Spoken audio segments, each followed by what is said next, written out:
Okay, very good afternoon, ladies and gentlemen, Roller Scopes once again. Welcome to another session of FATSIM ATC with Captain Nabs here, and for some reason I can't get my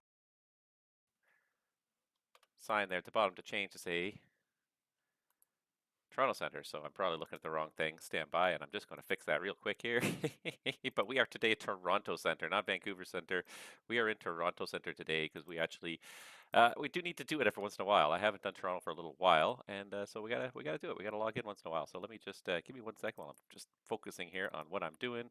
And no, that's right. So why is this not loading? Probably because it's trying to load from the wrong place. So yeah, give me a second here to load.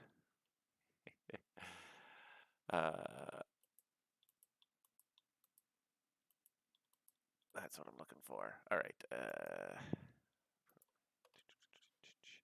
Because it's probably looking in the wrong place for that information. No, it should be.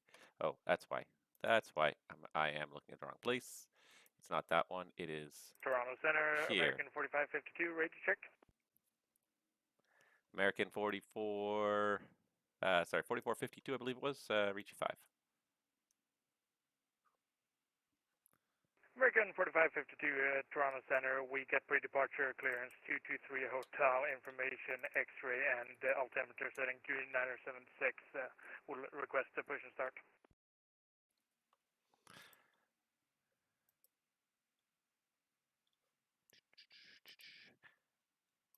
And sorry, American 4552. Let's see, I'm not seeing you right now. Which airport are you at right now? I'm currently at Pearson. Okay, you should be on with Toronto arrival. I don't know why I don't see him at the moment either. He was here a second ago. Should be up on 32.8.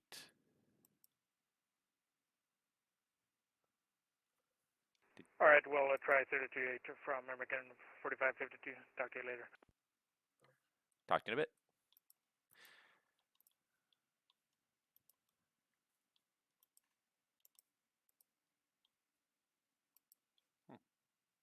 For some reason, you're not showing up my controller list at all here. There you are. Never mind, because for some reason I had arrivals turned off. Delta 2204, how are we looking for the descent? Delta 2204, descend 7,000 and contact Toronto arrival now 132.8. Okay, down to 7,000 and arrival now 32.8, Delta 2204, once again. And I gave him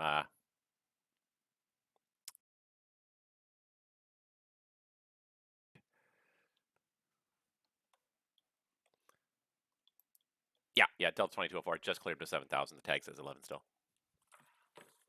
Okay, hey, have a blast 420. Welcome. Sorry, just sort of getting up to speed here. There's lots of stuff going on, so I'm trying to kind of get on top of everything here. It's not really that much, but I'm just trying to do a couple things. So, oh, we got Ottawa up. Nice. Okay, let's do this. I'm gonna pull up some Ottawa. So this is Toronto here. Right now we have an arrival controller online, so I'm not handling anything that happens below me there in Ottawa. So what I am going to do, or below me in Toronto, so all this terminal stuff is the terminal controller. So what we're going to do is we're going to pull up Ottawa. So let's do, let's see here. I need a terminal. I guess I need Ottawa ground first because I don't even know which terminal we're doing here.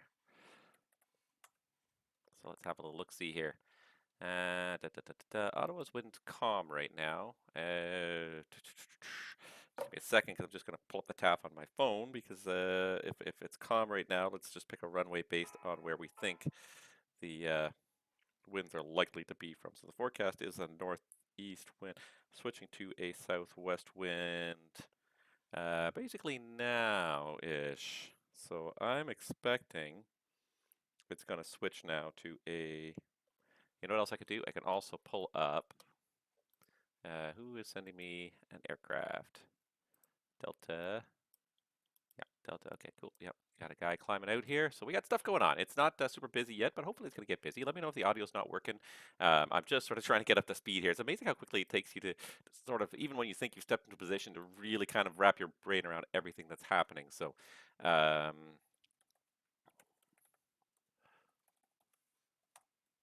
I'm just trying to figure out what is the best option here for Ottawa as an active runway.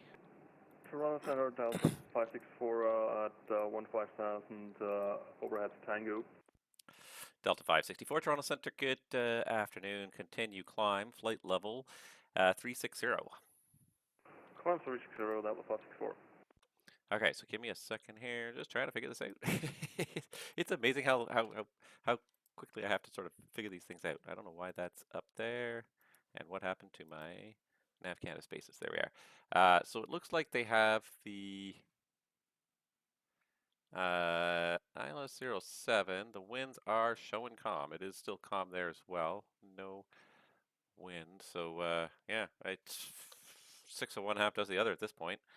I'm almost more inclined to say let's provide an Ottawa ATIS and let's provide a bunch of ATISs around at other places, because Ottawa is a place that gets busy quickly. So without Montreal Centre online, let's do, all right, because the wind is forecast to switch to 25, so I'm just going to go with 25. It's kind of a default configuration in Ottawa anyway, so I'm going to go CYOW and say we should pull up 25 for arrivals and departures and 22 for the VFRs. There we go. Now let's do that.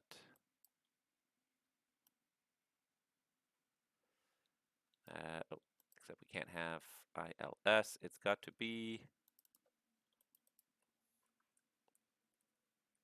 Rnav.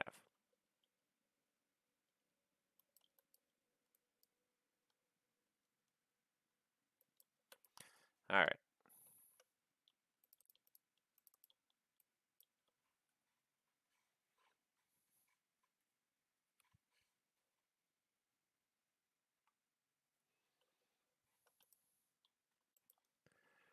And there is a guy doing circuits in Ottawa, and he's doing them on 25. Let's see if I have a. And for some reason, I don't have an Ottawa ATIS frequency. Why do I not have an Ottawa ATIS frequency? ATIS. There we go, 2115. That's right. All right. It's sort of all sorts of just a bunch of stuff to kind of get up to speed here. It's amazing how quickly it sort of takes you, even when you think you're up to speed, how long it takes you to sort of get up to speed. All right, CYOW. And I don't have a 25 because that's the only configuration I do not have is a 25 configuration. So we're going to go ahead and do this, and then we're going to save it as an Ottawa 25 because for some reason I don't have a 25 configuration, but I got every other configuration under the sun. So let's do that, and then we can just turn a few things on, turn a few things off, and it's ready to go. All right, so let's get rid of Ottawa 07 stuff.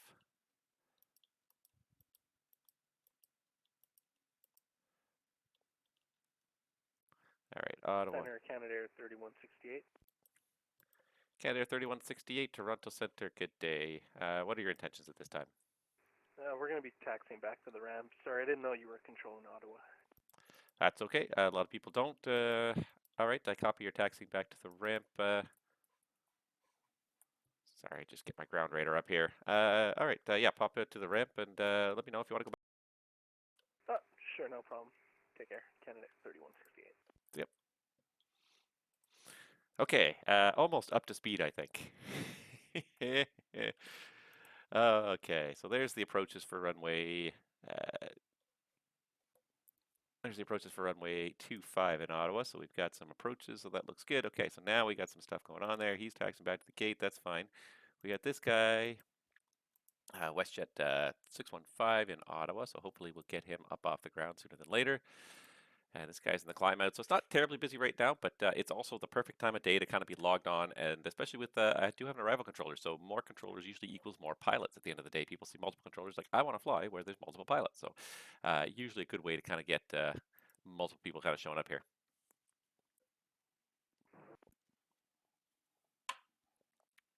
Haven't done an ATC stream for a while. I'm trying to sort of restart myself as being a little bit more consistent with the ATC streams. It's not a guarantee it's going to always work, but I'm going to try anyways. I may just mess with this lighting level here because I got a very yellow light in front of me and it makes me look like my face is green on my webcam here. So I may just see if I can mess with the filters a little bit here just to make it a little bit less. Ooh, that's almost more realistic.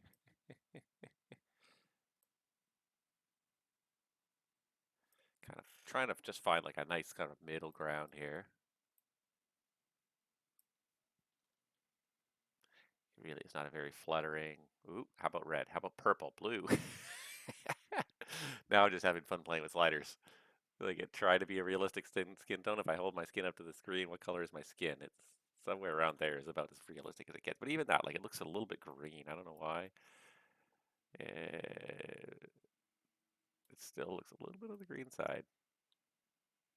So somehow I'm stuck between 2 green and 2 red. I think it's just a bad light. At the end of the day, it's just a very bad light. I don't think there's much I can do about it, really. I think it's about as good as it's getting, unfortunately. It's not a great light. It's a little better, actually, now that I look at it. But still not great, but what can you do?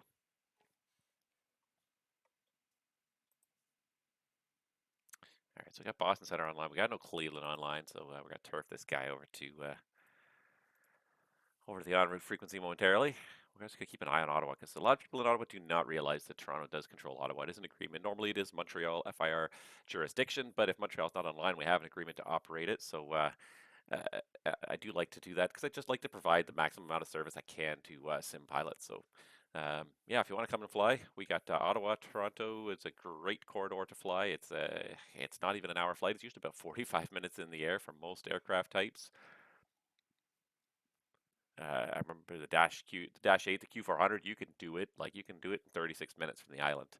That's the flight time. Could be like as little as 36 minutes. It's a short flight, but it's good for like bat simming because you get through the departure. You get enough time where you sort of climb up to a cruise. You have a few minutes to sit and think about it, but then you're right back down again. So it's a nice length flight. It really is, and you get ATC at both ends if Toronto Center's online because we cover both ends.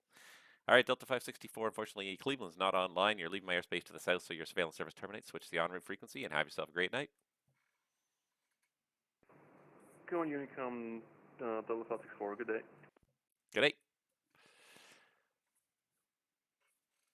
And Toronto Center, Charlie Foxtrot 2 Papa Golf, taxiing Oshawa to runway 32, departing to the west. Charlie Foxtrot 2 Papa Golf, stand by.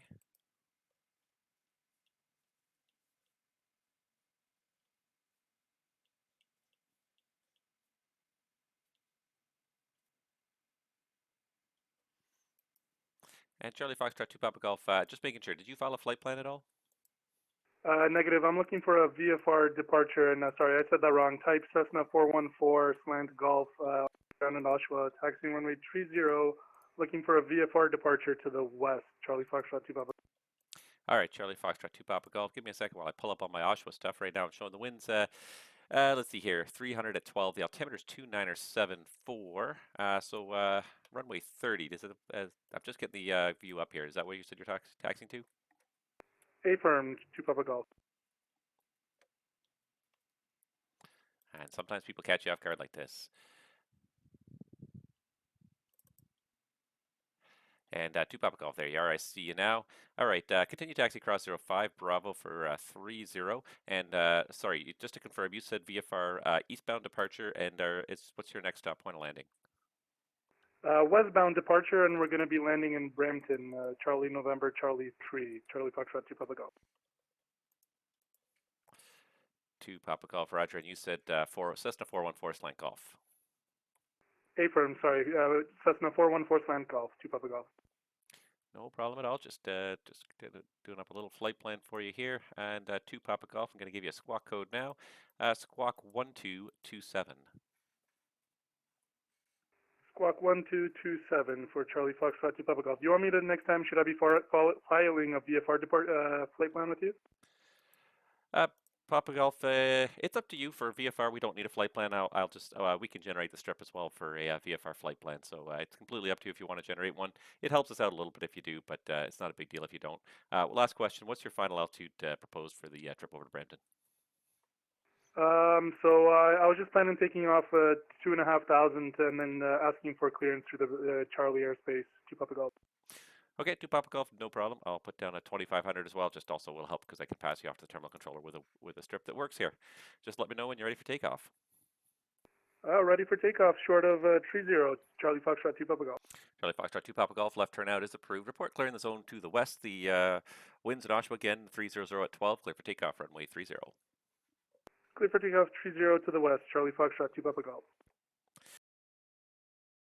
It's the trouble, like when you're a center controller, is especially at the minor airports, you don't usually have all the minor airports up. So it makes it a little more interesting, especially when there's pop-up traffic here, and like in this case where he just called up and he's already on the taxi out, which I'm fine with. Like I'm not trying to hold anybody back, but it just gives, it takes me a few minutes to kind of pull it up, especially if he's the first aircraft out of that airport today. It gives me I need a couple minutes to just pull this stuff up and get the information in front of me, the Oshawa ATIS or the Oshawa weather, the Oshawa not the chart, but the ground view of Oshawa, just to get all this stuff up. So it just takes a couple minutes to kind of get stuff done sometimes. So. Let's see here. American 2095 is on the way to Chicago. He is going to come through our airspace. So we're going to have to talk to this guy. Hopefully we're going to get a few inbounds. Previous controller did point out there were a few inbounds to Toronto. There's a handful of outbounds. There's 4 people on the ground in Toronto right now. If I zoom in there, yeah, there's 4 departures alone on the ground plus 2 arrivals. So there is stuff happening. Give it a little bit of time here. This is going to be a hopping FIR, which is good because I'm not here for all that long today. A couple of hours, but not here for all that long. I do have to get up ridiculously early tomorrow, so I'm going to be calling it. I'm going to be pulling the plug Center Charlie quite early. Foxtrot 2 Papa Golf Airborne 1,200 for 2,500. Charlie Foxtrot 2 Papa Golf, thank you, enable squawk it.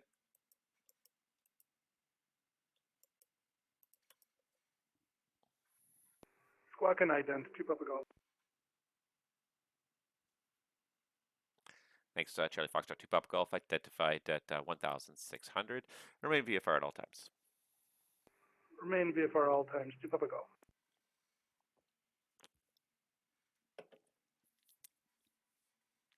All right. I kind of have a cup of coffee and a can of Coke going on at the same time. It's like, a little bit too much.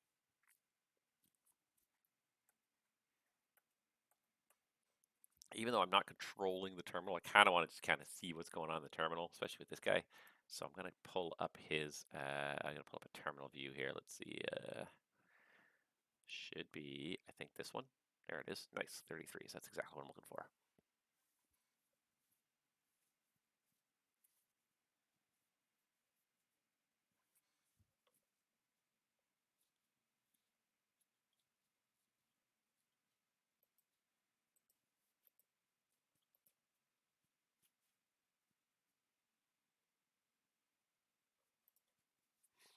Turning a little south. I assume he's just trying to follow some VFR landmarks on his way to Brampton. This guy's getting awfully close. American 2995, Toronto, are you here?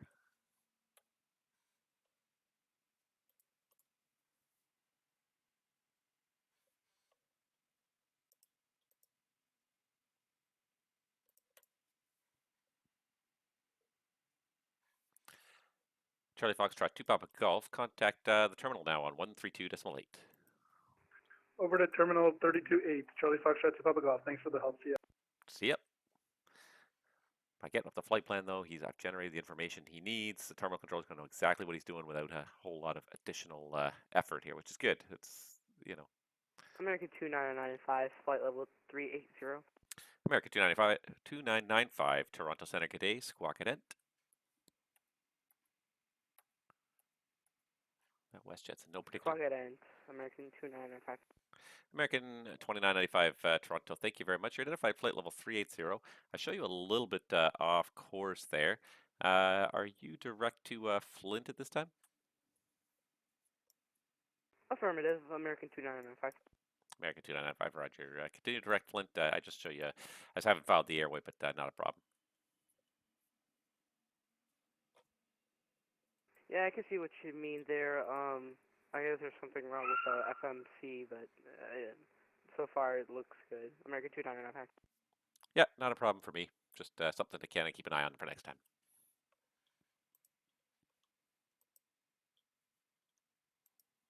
All right. WestJet 3603. Before he even reaches the end of my airspace, Boston loves to do an early handoff, I tell you. I'm just going to take possession of this whole chunk of Cleveland, I think. Anybody who's heading to Toronto gets the immediate handoff. This guy's going into Buffalo, so I'm not talking to him. I'm not going to worry about talking to him. This guy is... There's an airway that just goes just south this boundary. This boundary was specifically created, or the airway was specifically It was either the boundary was created specifically with the airway in mind, or the airway was created with the boundary in mind. But there's an airway that just passes just on the south side, and so much east-west traffic between usually Boston and kind of points east like that, and the rest of the kind of the Midwest just passes just so often just south of the airspace. You're never quite sure if they're going to be in your airspace or not. Nope, nobody taxiing out there. Nobody taxiing out there.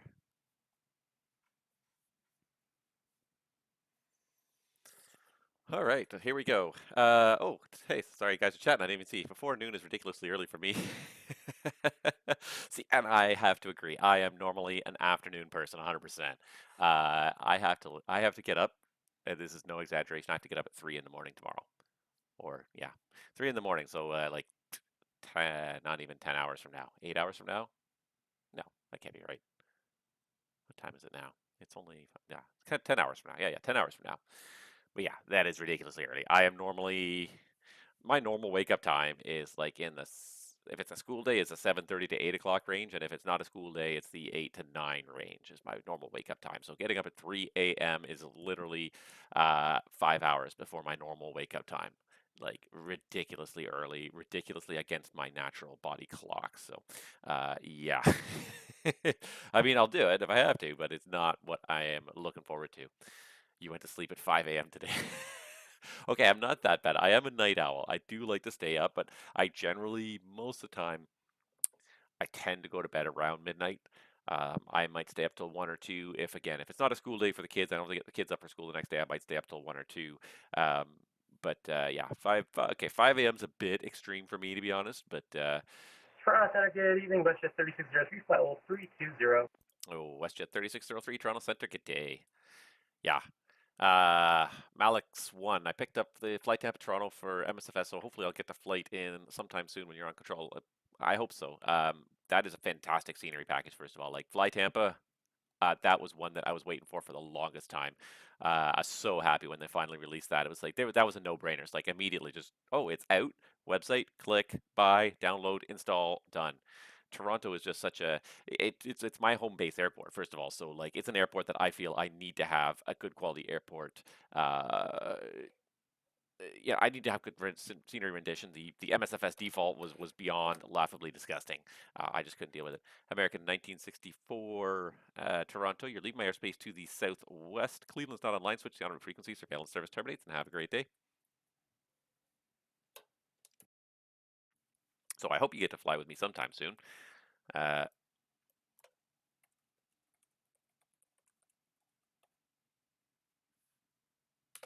It's yeah. I hope you get to fly with me sometime soon because it's Frequency change to period thanks for the HC of American 1964. see ya. Because yeah, it's totally worth it, and I think yeah, and I hope you get to fly with me soon. I always enjoy having people. There's last time I was online, I didn't do a stream, but last time I was on 2 days ago when I was on or was it yesterday on Edmonton? There's people on that I'm not even aware of that they're on, or aware of who they are. Like they get to the destination, like, hey, it's such and such from your Twitch follower list. Thanks for the service. I'm like, oh, you didn't even say anything until you're done the flight. And I would like to think that I do not let my knowledge of who somebody is necessarily bias me against their service. The only time I would like to say I think I let myself be biased in the service I provide to certain people, knowing who they are, is when I know they're a student. When I know they're a rookie, someone who's not familiar with VATSIM or is not as comfortable with VATSIM as other people, I will, knowing who they are and knowing that, I will tend to go easy on them. But it's not something that I necessarily go out of my way to try and treat people differently just because I know who they are. I still try to provide them. I still try to treat everybody like the same old target. I don't mean that in a bad way, but to treat everyone like an equal target. Try to treat everyone the same. I have a weird, good for me work schedule. We have full coverage across my team. You know what? I mean, nice thing is in this day and age, you can often tune your work schedule. Yeah, it's nice that you can tune your work schedule like to this modern age. Like everyone can kind of tune their work schedule to how they best deal with what am I trying to say? Um, how they best deal with their personal life too. Like that's one of the nice things about the pandemic. Sort of forced remote work on a lot of people. It gave people a chance to evaluate it. Some people it is a plus. Some people are much happier working from home, where they can not have to worry about a long commute into the office. Um, social encounters, the unproductivity. Sometimes it's associated with social encounters, and social encounters are a double-edged sword. Social encounters in the office are a double-edged sword. They totally are. Not that I really work in an office where this is an option to me, but I totally see it as there's something really nice about meeting people in person. You build more of a rapport with people. You tend to be able to collaborate and have unexpected serendipitous ideas when you're just running into people unexpectedly instead of having to sort of make time for a Zoom call. You just sort of run into people in the lunchroom and you come up with an idea or something like that. Whereas opposed to the downside, of course, of going to the office is then you have people constantly bothering you. In some cases, there's too many people coming by, constantly asking you questions, constantly having pointless meetings that you have to set time out of your schedule for, and interrupting your workflow when you're just getting into a groove. So it is a very much double-edged sword. But it's been very nice. The pandemic's going to force everyone to try it and see who it works for. Some people it works for them really well. Some companies it works really well.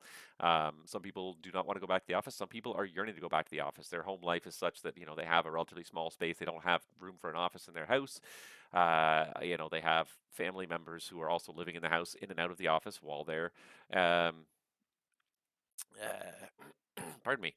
Um, yeah, they have people who are in and out of the office constantly while they're working, and it's I won't say it's untenable, but it's challenging anyways, and I get that, so I get why Toronto people Center, like it American both ways. 2995. We just found a way to get back on course. American 2995, okay. Did you want to go direct to a waypoint on the airway and rejoin the airway that way?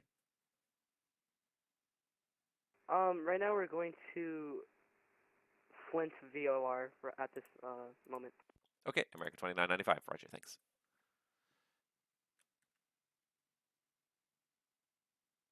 WestJet 3603, Toronto, when ready, descend flight level 290, when ready. 290, WestJet 3603. I'll try and do this as realistically as possible.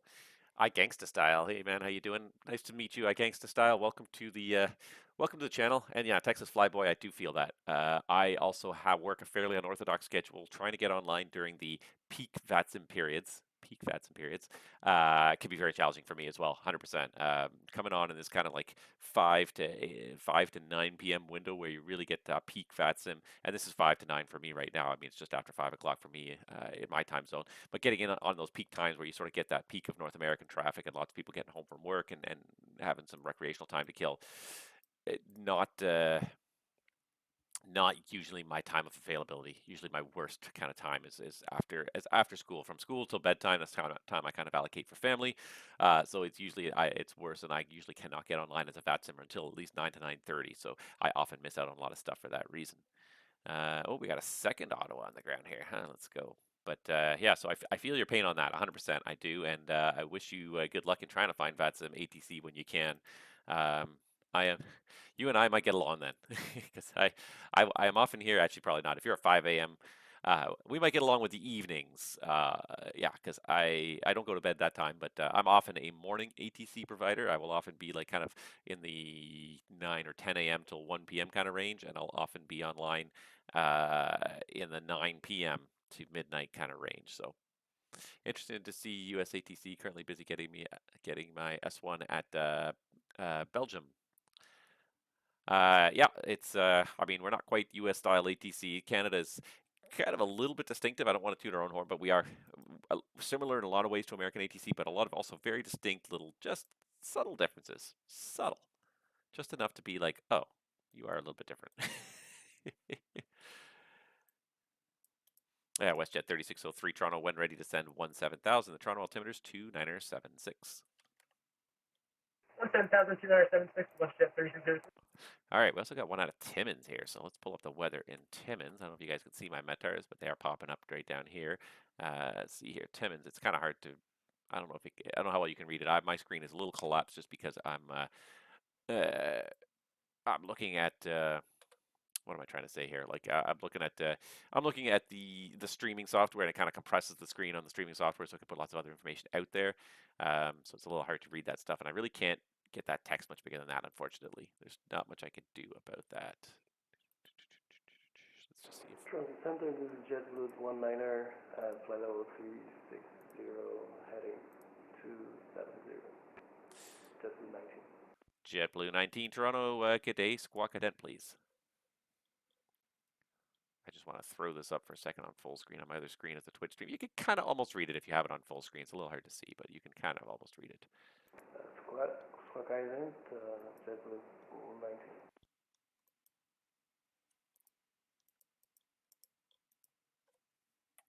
This guy right here, Squawk Cadent. JetBlue 19 Toronto, thank you very much. You're identified flight level 360. Welcome. Roger that, thank you. JetBlue 19. Okay, so let's see this guy here. WestJet 3603 Toronto. The information in Toronto is oh, I had it here a minute ago. It's information X-ray in Toronto and runway 33 left for arrival. We have X-ray and we'll start with 3 left, WestJet 3603. All right, so he's for the left side, 33 left. I just got to keep an eye out on these guys. Okay, Timmins, I mean, I don't really care which runway he wants to depart. He can pick his own runway. Let me just get him a squawk code so he's ready to go. This guy is just direct to CYL. Oh, Chapleau. Oh, he's VFR. Oh, he's not even IFR. I see this one happens when you're not even looking. You sort of start doing it by rote without even thinking. He is Raiden Backmo Marathon. Yep, no, that's fine. And yeah, no, that's good. Okay, good. American 1450, 4552, 370. Okay. Yeah, we got stuff happening here. It's getting a little busier. You know, I thought I thought it would be a little quieter than this. It's been so many of my last ETC streams always end up being quite quiet, especially because there's an arrival controller who's kind of handling all the stuff that's happening on the ground. It's sort of, I hate to say it's sucking away some of the interest. It is sucking away some of the interest, but there's enough going on that I don't mind. There's definitely enough going on here that I don't mind. Number of ATC things. How long have I been doing ATC for? Toronto Center, American 4552, flight level 200 for 230, inbound rhythm. American 4552, Toronto, good day. Continue climb, flight level 370. Continue. And American 4552, the readback war faded out there. Just confirm flight level 370. Affirm flight level 370. Thank you. U.S. Canada, yeah, exactly. I mean, it is very much similar. We have a lot of the same rules in terms of having this the constant transition level for the most part at 180. But yeah, lots of little, just certain things we do a little bit differently, more than anything, just to annoy people, I think. Just to annoy the American pilots who come up to visit. Oh, why do you not do it the same way we do it? Just to make sure you don't forget you're in a unique country. Yes, so.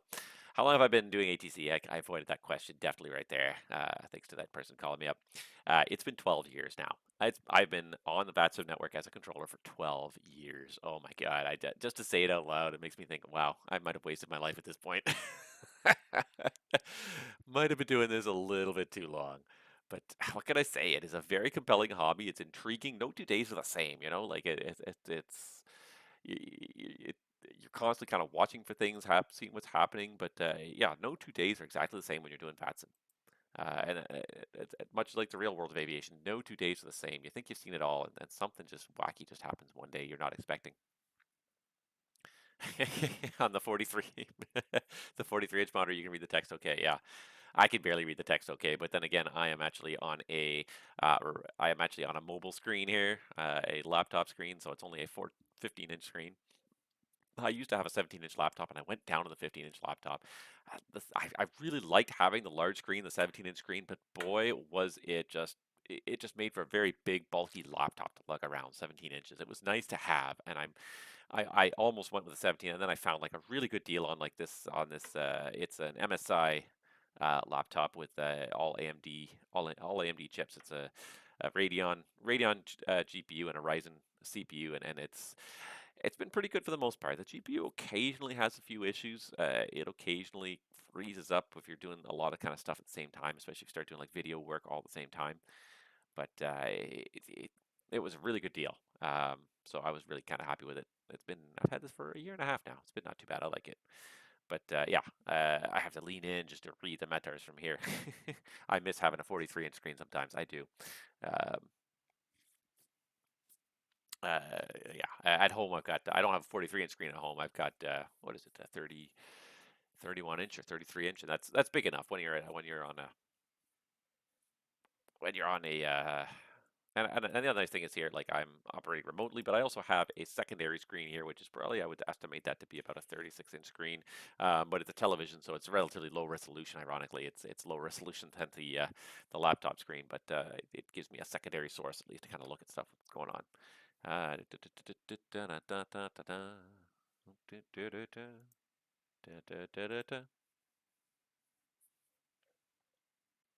WestJet 3603, it's information Yankee now in Toronto. Lots of outbounds here coming my way. Kanga 1. Alright, we'll look at Yankee, budget 363, thank you. Alright, this guy's going over to Chicago, so he's going out, go pop Flint Windy 1, that's fine.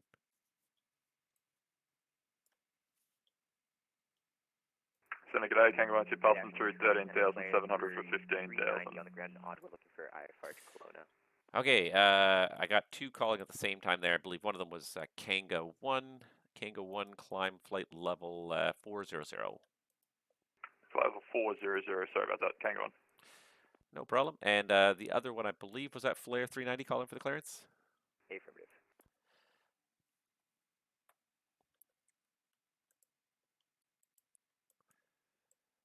All right, sorry, Flare 390, you are cleared to Kelowna via the Ottawa 4 departure, radar vectors Raiden flight plan route.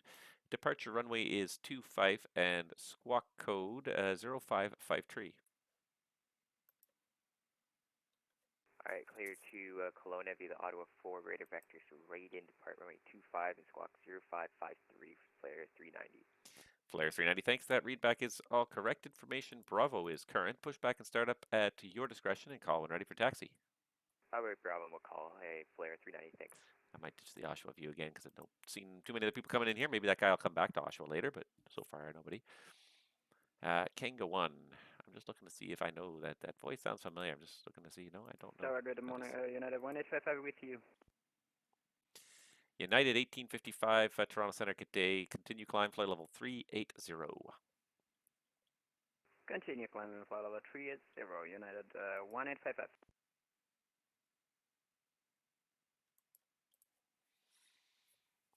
WestJet 3603, continue to send 7,000.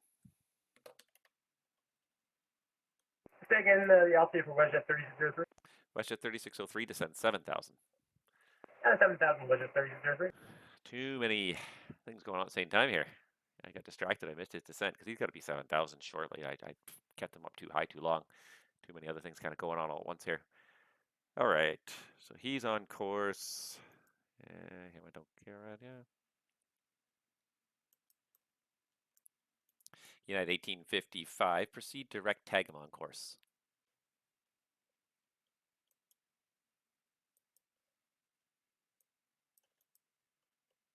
United 1855, Toronto, proceed direct, tag him on course. Nope, not Correct, listening. Tagma, United 1855. All right, who else we got here? All right, Kanga 1. I don't think I can really get him any more direct than he's already doing. Nope. American 4552, proceed direct, Hank on course.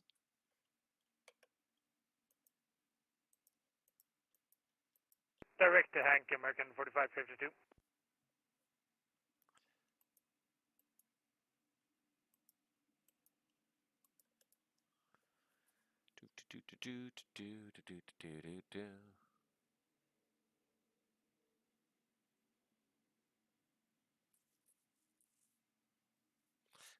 Seems like a lot of the departures from Toronto have sort of gotten off the ground now. Still got lots of stuff going on here. Oh, Kanga 1 came out of City. He didn't even come out of Pearson. I didn't even notice. I honestly just didn't even notice.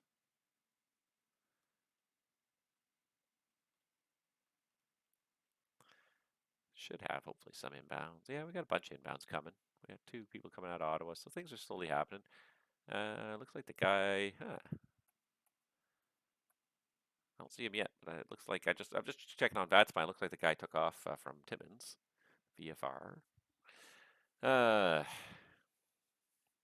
years. I'm getting 10 hours of observing now to start my training. Welcome aboard to the observing. Yeah.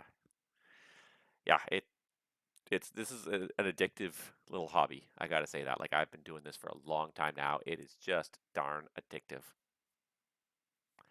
What can I say? 12 years. It's come and gone a little bit for me. I don't think I've ever really given up on it completely, but it has kind of come and gone on me the last year or so, especially since COVID. It sort of really kind of brought a lot of stuff to a halt. I've been a lot of time on VATSIM, both as a pilot and a controller, but yeah, it's come and gone over the years. But yeah, I have never lost my certifications or lost my currency completely for 12 years. So it's just such a challenging environment. You're constantly dealing with people of different skill levels, trying to just manage a situation as best you can, and try to keep it as realistic as possible. Why does it not want to hand him off to the arrival controller?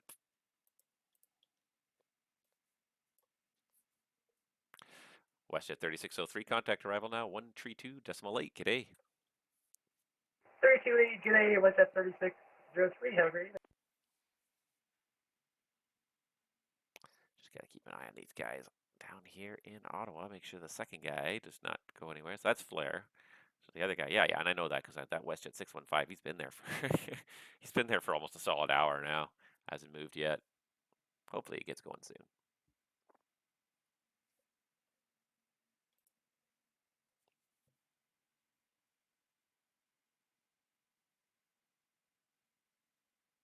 It's not a bad evening though. Like I said, like it's fairly early on. I probably have about an hour and a half. Are you required to be online on VATSIM? See, and I misspeak. You don't. VATSIM, you can't lose your ratings. Your controller rating. So once you become a C1 controller or any other rating above the S1, you can't lose your ratings. You can never be downgraded. You can never have the rating removed, with a couple of exceptions. Like you can have a rating removed for disciplinary reasons from VATSIM, or if you're removed from the network altogether. But in general, you cannot have a rating downgraded. That being said, though, most places have a currency requirement where you have to have logged in and performed ATC at least at least every once in a while. So I honestly don't even know what it is in Toronto. I can't even give you the example, but most places would be like you have to log at least 5 hours a month or something like that. Just so the idea is just. It's a skill. It is a skill. ATC, providing ATC service is a skill like any other, so you need to do it regularly to kind of keep it current. JetBlue 19, Toronto, you've left my airspace again off to the southwest. Cleveland's not online. Switch back to the en route frequency. Surveillance service terminates. Have yourself a great day. 19 Unicom, JetBlue 19, thank you very much. Bye-bye. Yeah, so most places have a currency requirement. You'll have to check with 29 and a 5. We're gonna head offline. Have a great day. American 2995. Okay, Cleveland's not online, so you can switch the en route frequency. Surveillance service terminates. Have yourself a great rest of the night. American 2905, Dave. And straight over to Boston Center, which should be 34-7, I believe. 34-7 it is. And who's handing me something? Arrival. Oh, there it is.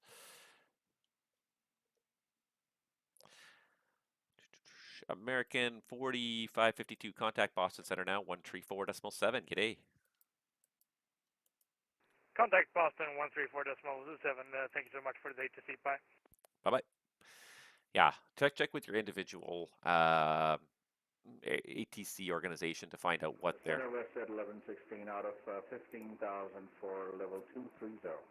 WestJet 1116, Toronto Center, good afternoon. Climb flight level 360. Climb level 360, WestJet 1116. Yeah, because everyone sort of makes up their own, just whatever they feel is appropriate, but something, some kind of regular, because it's a skill that degrades if you don't do it regularly. If you were to come back in 2 or 3 years of not having done any ATC, you're going to be rusty. There's no doubt about it. You're not going to be up to speed. And the other thing too is that there's always changes happening. Like VATSIM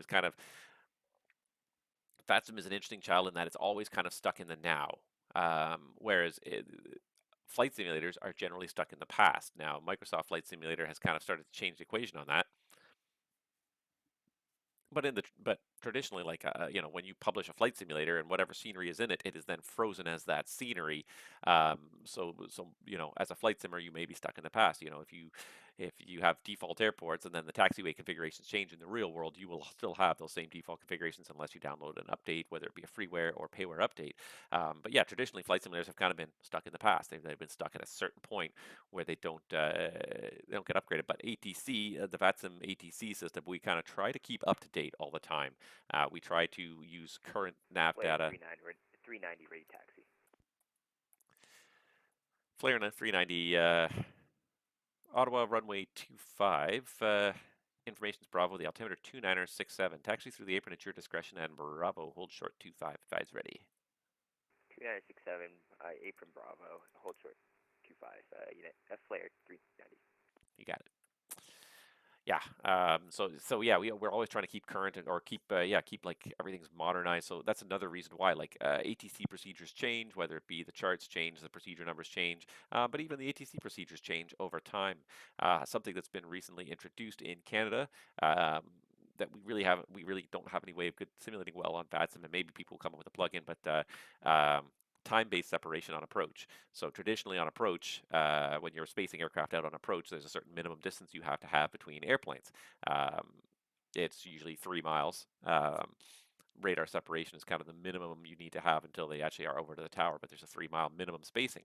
That being said, if you get a strong headwind, if you get like a headwind of like 30, 40, 50 knots on final, going that 3 miles separation, suddenly because everyone's going slower, that's more time between arrivals. It's the same distance, but because it takes longer to cover that 3 miles, you get less arrivals per hour. So strong headwind on final can decrease the airport's capacity. So what they started to do, at least in Toronto, is they've started to introduce time-based separation. So on the real-world scopes, they have actually a based on that 3-minute ideal sort of radar range, they have a circle that pops up around each aircraft that shows how far they're going to be, or shows where they're going to be at the ideal 3-mile time frame. So I think it's, I believe it's a minute and a half or 2 minutes between aircraft.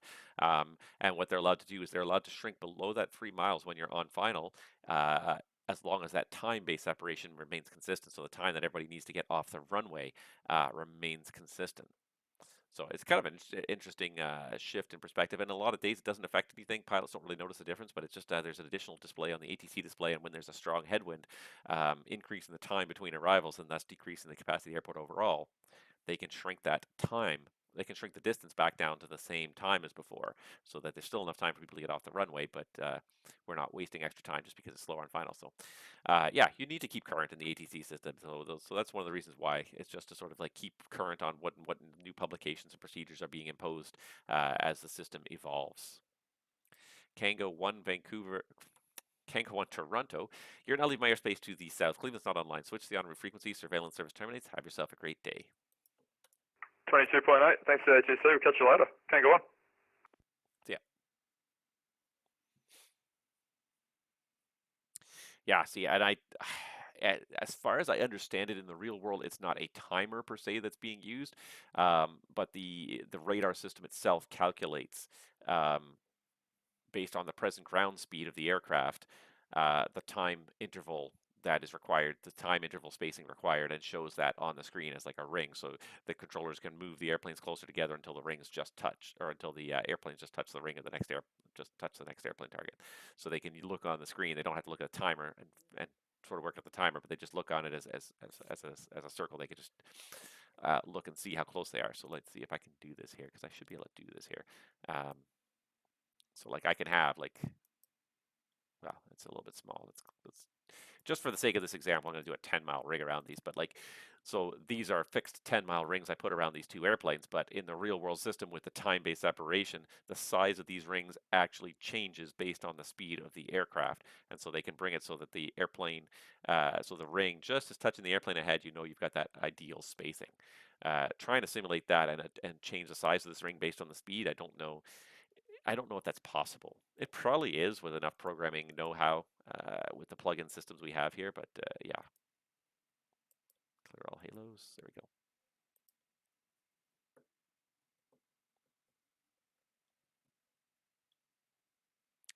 All right, so what do we got? We just got two airplanes right now. We got flares taxiing.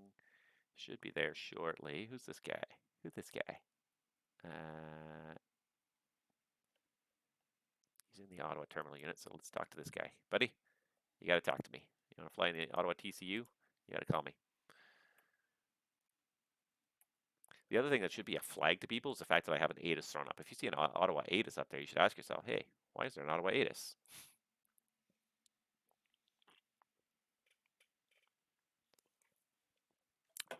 Because if someone throws an ATIS up there, it's probably because they're controlling that airport.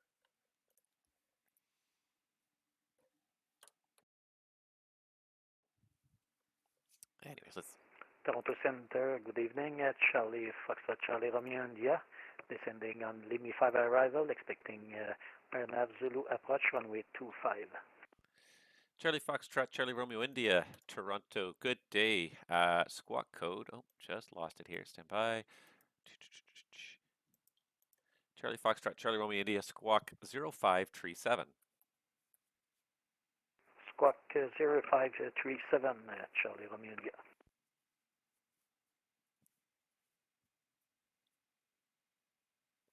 Always enough to keep it interesting here now. Toronto is a good sector. Like, there's enough airports and stuff happening around here.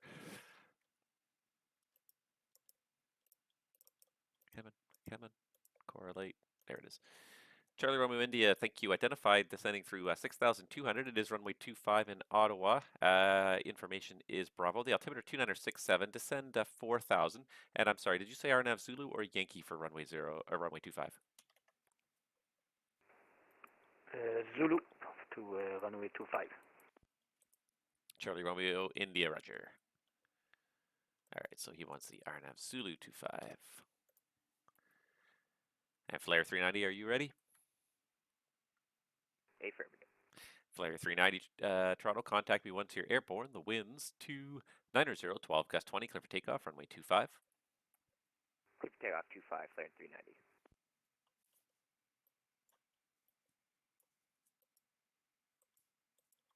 I don't even know the, I don't even have the waypoint up there. I should, but I don't, so I'm going to have to put that up there on the next.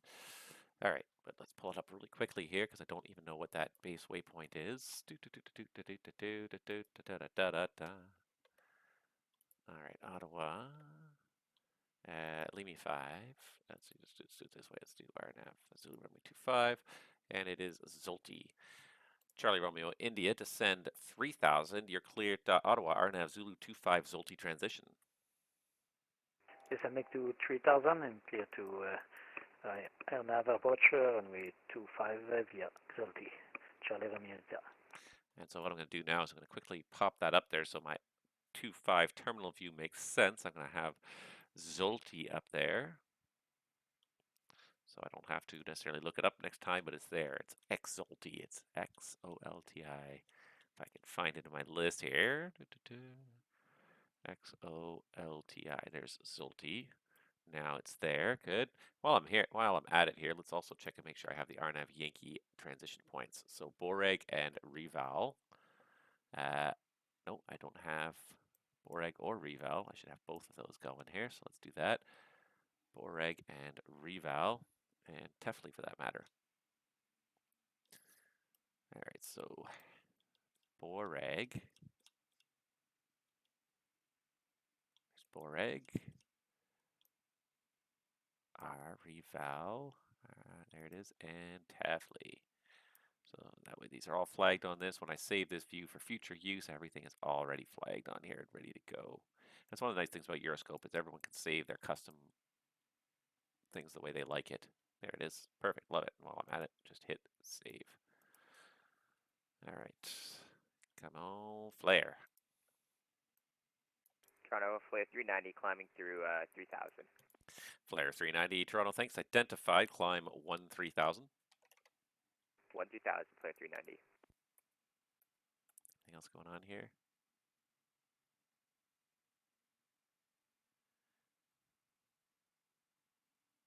And what's going on here? Why is he flashing? It's just because he's squawking. Flare 390, Toronto, turn right, direct, Raiden on course. Right direct, Raiden on course, United. Flare 390. This guy must normally fly United. United 1855, Toronto, you're leaving my airspace to the west. Cleveland's not online. Switch the en route frequency. Surveillance service terminates, and have yourself a great day. Another 18055. Roger, thank you so much. Good day. Yeah, another one at least departing Toronto, so should just get a little time here. Things happen.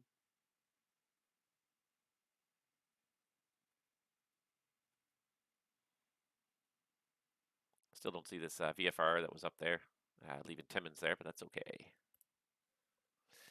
All right, what else we got going on here? Oh, you guys are talking more. Yeah, I'm focused on what I'm doing here. I do my observing, take the S1 exams, then plan to start control. Yeah, good luck. It's so much fun, and it's one of those things. Like the other night I was on, and it's like I wanted to leave. It's like, oh, just 30 more minutes because there's just one more arrival. It's like I really need to go to bed, but okay, 30 more minutes. I'll just try and get this one arrival done. So we got another inbound here. Yeah, we do. American 1730s there.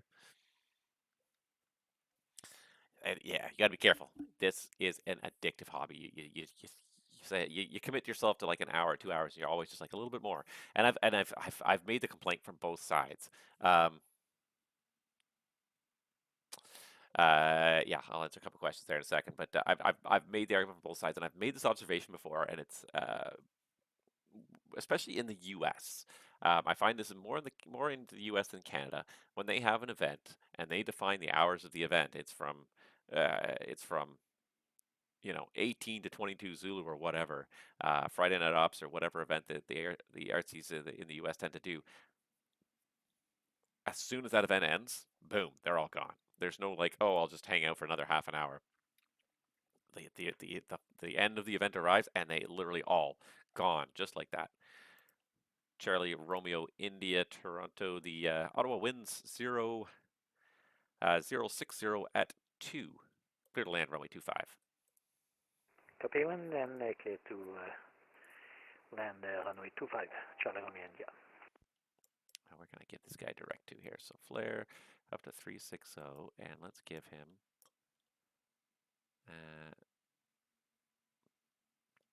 direct. I'll just give direct marathon. Flare 390 Toronto. Continue climb, flight level 360, and proceed direct marathon. 360 direct marathon, flare 390. The guy knows his Ontario landmarks. He knows where marathon is. Okay. Yeah, I've noticed that. Like, I am just a sucker for the pilots and for providing service to pilots. If you show up, and if I think I can squeeze you in like an extra 5 or 10 minutes, I'll stay online an extra 5 or 10 minutes. But like I've watched like the event ends and like at like 22 Zulu or whatever, the event's over, and boom, 1, 2, 3, 4, 5, 6, 7, 8, 9, 10 controllers all logged off instantly. No matter how many airplanes are in the airspace, they're all gone. And I get it to a certain degree. If you've been there for the full 4 hours of that event as a controller, boom, you want to take a break. I absolutely get that, which will get me to that next point in a minute. But at the same time, I'm a sucker for the pilots. If I see you online and I think I can squeeze you into a landing in like the next 10 minutes, just give an extra 10 minutes. All of my deadlines are always wishy-washy. I say when I log on, it's going to be this. I'm going to log off at this time. It's the end of my shift. I have to go to bed. I have to go to work. I have to go do this or whatever. This is it. This is the time I'm logging off. If I really am like it's a very stringent deadline, I will always give myself an. Okay, sure. Let me know when you're ready. 1730, you're passing 150 on a lane 3. We have Yankee. American 1730, Toronto, good day. Squawk cadet, please.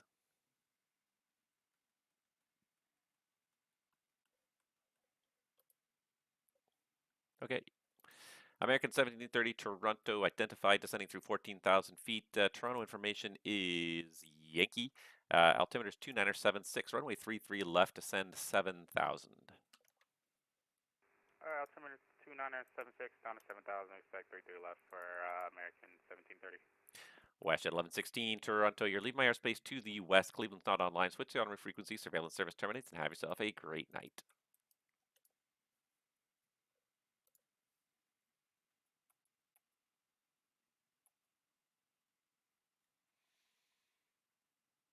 Charlie Romeo India, welcome to Ottawa. Turn right on Echo, and I take it you're probably heading to the FBO?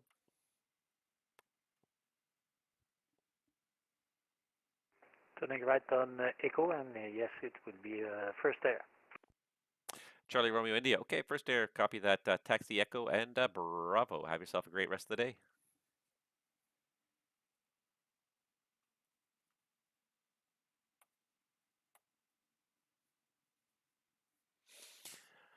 What do you need if you need a fast break? Sometimes, depending on how much time I have, I'll try and do a bunch of stuff. Almost done.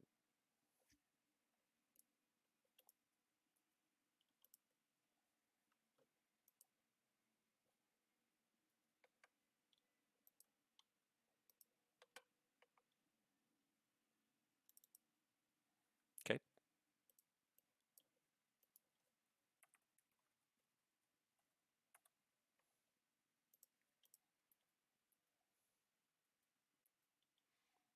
Okay.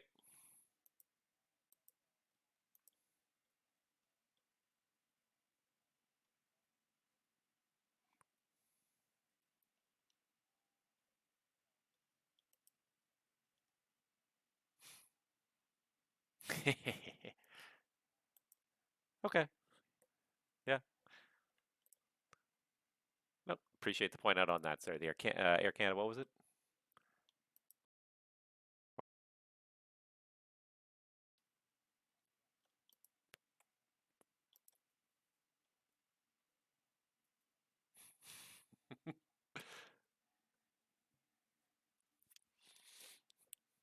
Okay, yeah, I'll do what I can, but yeah, appreciate the heads up on that for sure.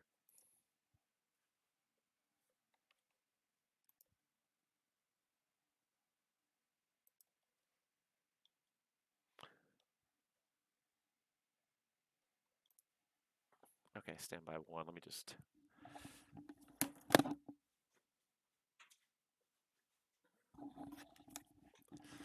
Sorry, just grabbed a piece of paper for it. All right, Yankee 3-3 left and right, and sorry, 8 is in city. You said was what? All right, 2626. Okay, got it. No worries. All right, sounds good. Air Canada 2078, contact center now 12577. West at 1116. You're leaving my airspace to the west. Cleveland's not online. Switch on frequency. Surveillance service terminates. Have yourself a good rest of the day. You can contact center 12577 for the taxi and the rest of your departure. Have a good night. 12577 for exit 96 Sierra. Thanks for the help. Bye-bye. All right. So arrival is logging off. Delta 538 there. You can contact center 12577 for the taxi and your departure. Have a good night. Okay, we'll give center a call for taxi, Delta 5380, good night. All right, center logging off same now. with you, center 12577 for the taxi.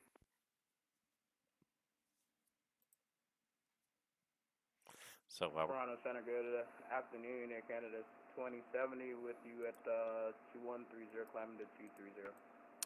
Air Canada 2078, Toronto Center, good day. Continue climb, flight level 350. Okay, climb 350, Air Canada 2070. American 1730, Toronto descend 4000. 4,000 American 1730.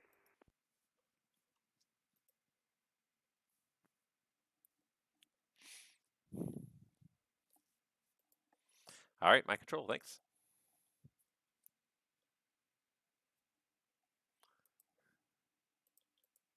All right, sounds good. Have a good night too.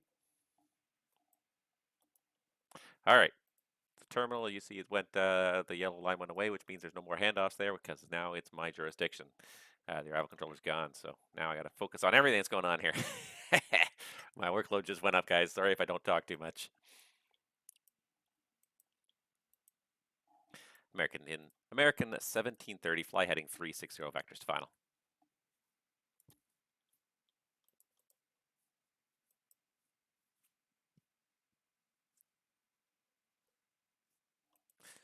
American 1730 Toronto, fly heading 360 vectors to final. 360 vectors for final for American 1730. Sorry about that. No problem. Air Canada 2078, proceed direct Hank.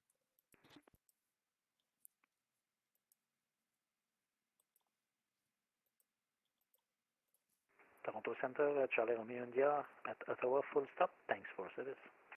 Charlie Romeo India, no problem. Bon journée. Alright, direct Hank for Air Canada 2070. You got it. Air Canada 242, radio check. Air Canada 242 Toronto, I reach 5. Air Canada 242, requesting taxi to runway. Air Canada 242 Toronto, just make sure the transponder's on. I don't see the target right now. Let me check that.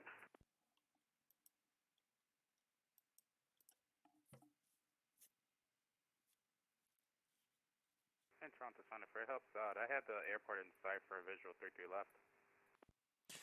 American 1730 Toronto, okay. Maintain present heading to intercept the final approach course and not below 3,000 until you're established on the inbound course. Cleared visual approach 33 left. Alright, maintain present heading to establish and maintain no more than 3,000 to establish for 33 left. American 1730. Air Canada 242, requesting a squawk code. Air Canada 242, your squawk should be 2206. Roger that, 2206. Now I got to scroll through the screens quite a bit more just to keep track of what's going on here.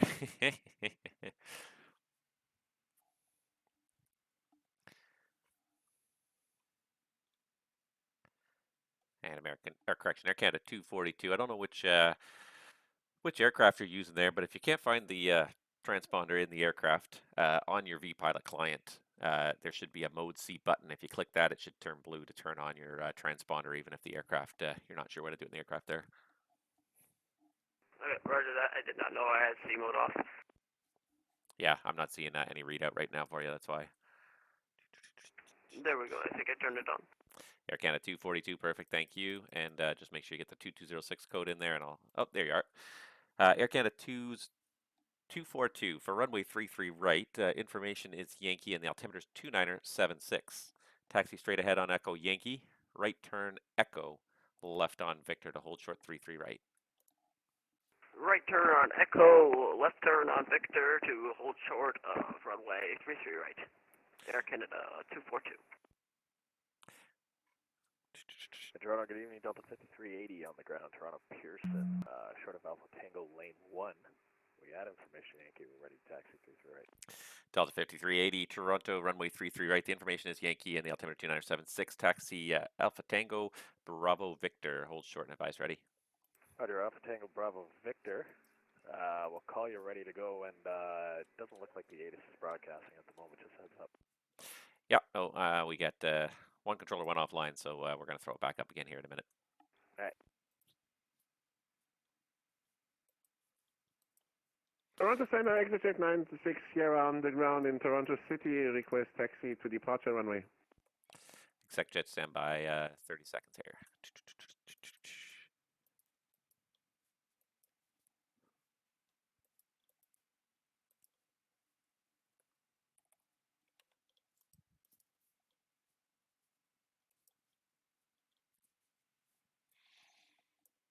All right, that should do it. All right, my apologies. Exec jet, let's see here. 96 Sierra, runway 26. Let's see here. The city winds are showing 03010, gust 16, and the altimeter is 2968. Taxi Charlie Delta to hold short runway 26. Taxi Charlie and Delta to hold short of runway 26, exit jet 96 Sierra, and you say that altimeter 2968, right?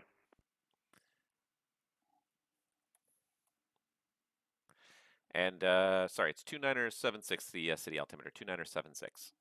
2976, exit jet 960. I may have said it wrong.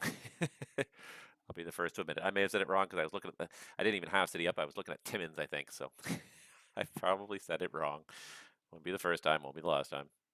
All right. Ugh. Starting to feel like I can breathe again. It's just a lot of stuff going on Good out evening, here. Toronto Center, WestJet 1215, approaching Woozy, descending down from flight level 300 to 7,000.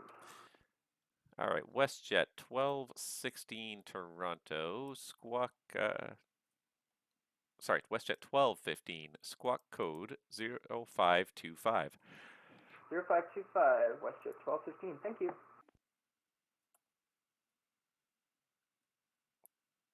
American 1730, the Toronto winds are showing 314, gust to 21, clear to land, runway 33 left. Clear to land 33 left, American 1730. I lost my Air Canada F242 there. Oh well. All right. Lots of things going on, so I'm really kind of trying to keep an eye on this. All right. What are you guys saying here? So yeah, what do you have to do if you need a bathroom break? Like, oftentimes I'll try and stack up things where I have like. Toronto Center, WestJet 1215, we have information Yankee, and we're planning runway 33 left, high left.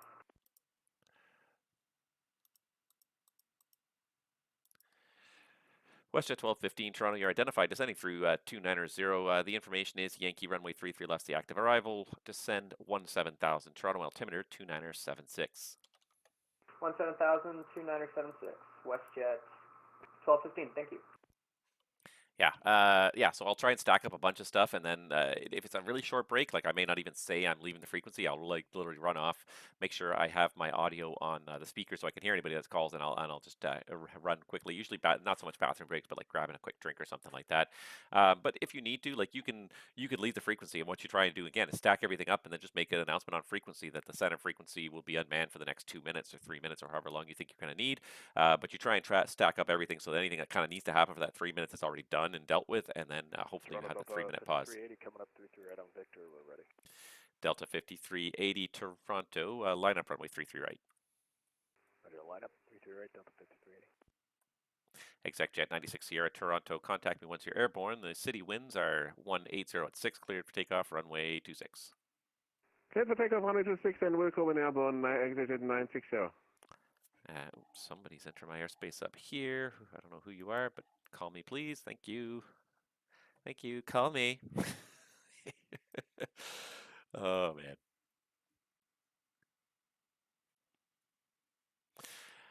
Yeah, you can. And the other thing you can do too is if somebody else is online, especially someone who's above you that can handle that position, you can ask them just to step into the position for a couple minutes. Just say, hey, I got to go for a couple minutes. Can you just monitor my frequency, deal with whatever needs to be dealt with? So you can also get someone else to help you out, take over just temporarily. Someone above you who can see what's going on completely in your sector. So you have a couple of options. All right, I totally was not even paying attention. Yeah, even more than 6 months. Yeah, it takes a while sometimes to get practical training. It is true. There's a lot of instructors are a very limited resource. These are guys that volunteer the time to train people one-on-one, so like it can take a long time to find people.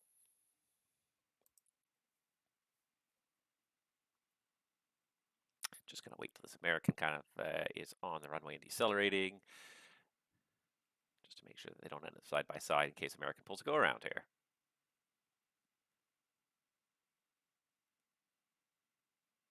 Toronto Center, American 161, checking in at flight level 400. Delta 5380 Toronto, contact me once you're airborne. Toronto, winds 314, gusting 21, clear for takeoff, runway 33 right. Roger, clear for takeoff 33 right. We'll call you airborne, Delta 5380. We're rolling.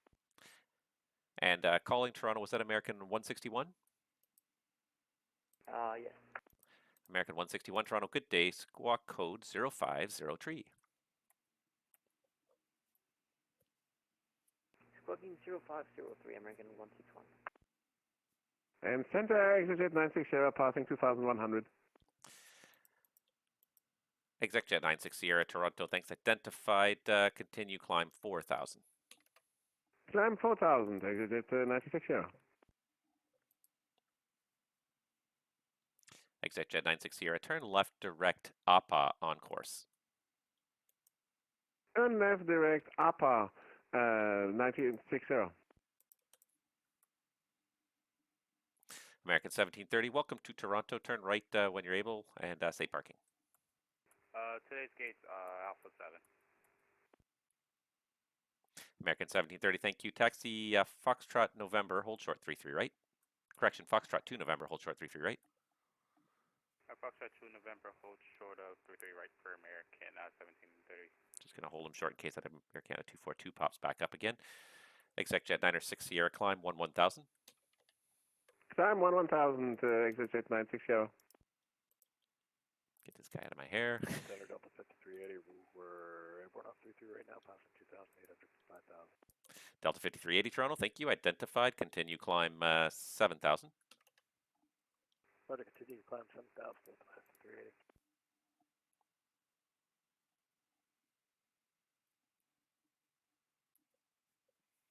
Okay, keeping an eye on all these things that are happening at the same time here. This should really be zoomed in because it's really just an Ottawa terminal view.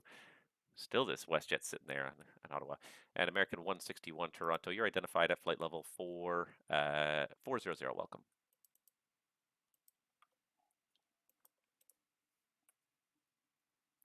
Delta 5380, turn right, direct, Vivid on course. Roger, direct pivot now, on course, Delta 5380. American 1730, cross runway 33 right, taxi Bravo Alpha Tango for gate Alpha Niner.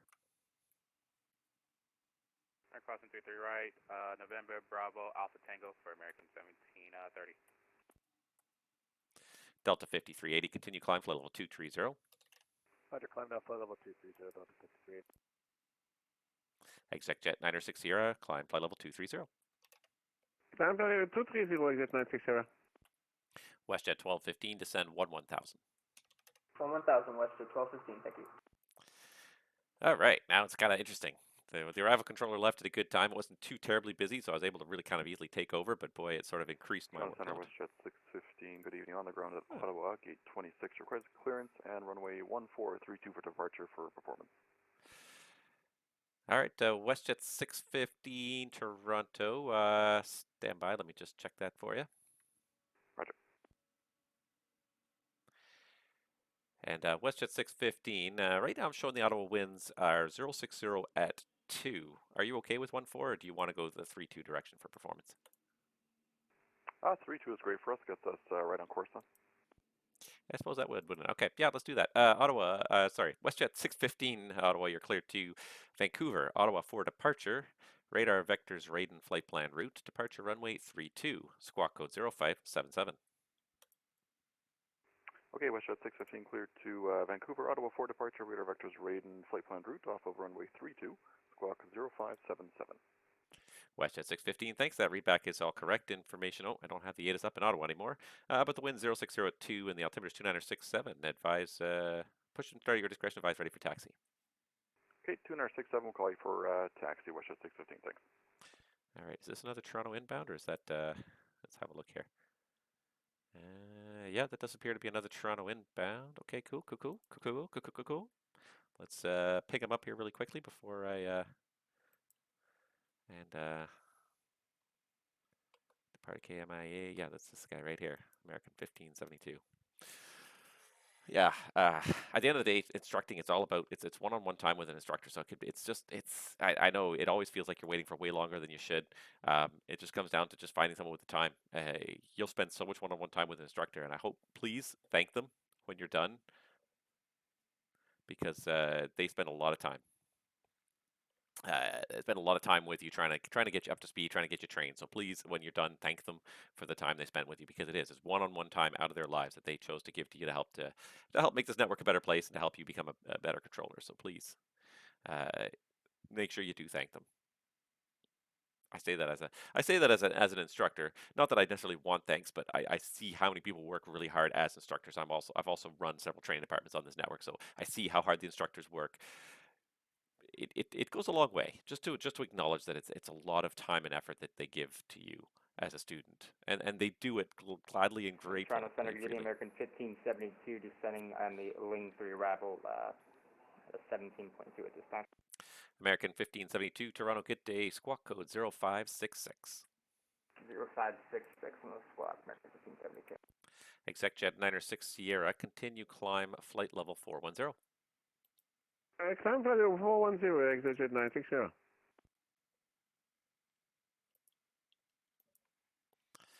American 1572, thank you very much. Identified descending through 16,600. The Toronto information is Yankee. Altimeter is 2976. Runway 33 left. Descend now 11,000. Down to 11,000. We do have Yankee, American 1572. WestJet 1215. What's your speed and descent? We're currently doing 245 and we're descending 1,500 feet. All right, WestJet 1215. Maintain speed 250. You can disregard the star speed restrictions. We'll disregard speed restrictions. WestJet 1215. American 1572. Slow 250 knots or less, please, for sequence. Reducing to 250 or less, 1572. Thank you. Delta 5380 Toronto, continue climb, flight level 350. Sorry, that climb clearance is for Delta 5380? Delta 5380, affirmative, climb, flight level 350. Okay, climb now 350, Delta 5380.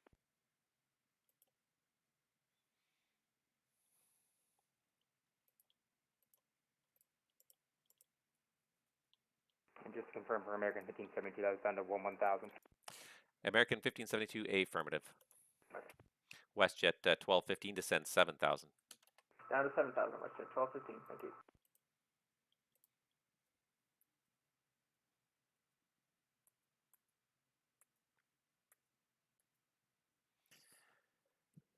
Delta 5380, oh, disregard. Delta 5380, proceed direct Avon on course.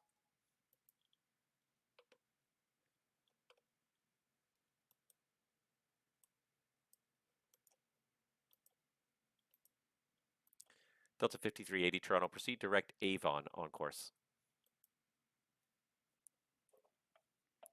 Okay, direct Avon, Delta 5380. Yeah, and Texas Flyboy, you said it right. Like, yeah, I don't want to be that guy that just bails on a half dozen or a dozen. And sometimes it's not a half dozen. Sometimes it's like 40 or 50 pilots that are in the terminal area that just haven't gotten down before the event ends, and everyone just bails on them, and all of a sudden it's a free for all. It's just like there's so many people there. But at the end of the day, like I get it. I get it when you commit to 4 hours. It's like and you were there like right at the start of the event and for the whole 4 hours, and you're working hard. Like you just need that break time, and I get that. The trouble is like there's nobody there to take over. It's a different thing in the real world where people take over.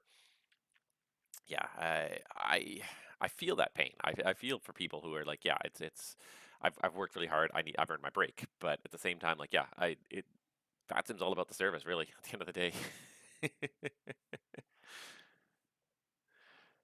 Oh.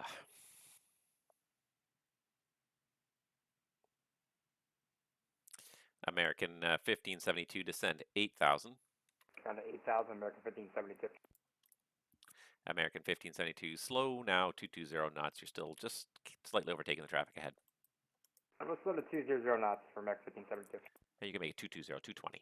Oh, sorry about that, 220 for 1572. You got it. Right, somebody's handing off something to me. Who's handing something? It's Boston, right? Boston Center. GVY 2406. So this guy is just not showing up here. 1307. That's this guy here. Correlate him, and then I can accept him.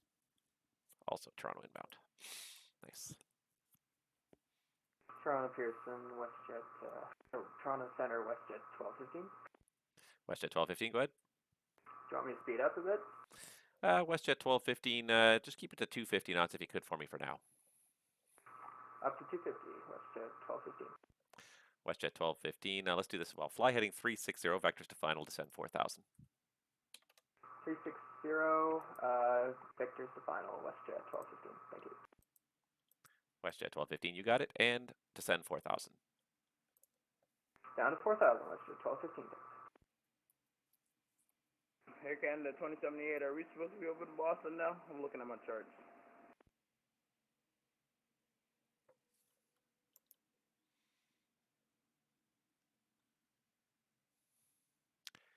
Air Canada 2078, stand by. And Air Canada 2078, yeah, my apologies. Boston Center 347. Alright, 347 for Air Canada 2078. We'll see you next time. See ya. Oops. John said that last second to 442 with Yankee IFR to Ottawa, please. Air Canada 442 Toronto, good day. You're cleared to Ottawa via the Verto 7 departure, LSUB transition and flight plan route. Departure runway is 33 right, squawk code 0565. Okay, cleared Ottawa Verto 7 LSUB transition from 33 right and 056. Was it 0564 or 0565 Air Canada 442? WestJet 1215 on that present heading, intercept the localizer, track it inbound. Intercept localizer, tracking inbound on current heading WestJet 1215, thank you. Air Canada 442, the squawk 0565. 0565 Air Canada 442. Air Canada 442, thanks to your readback is all correct information. Yankees current, pushback and startup at your discretion and call when ready for taxi. Look up. American 1572, descend 7000. Down to 7,000, American 1572.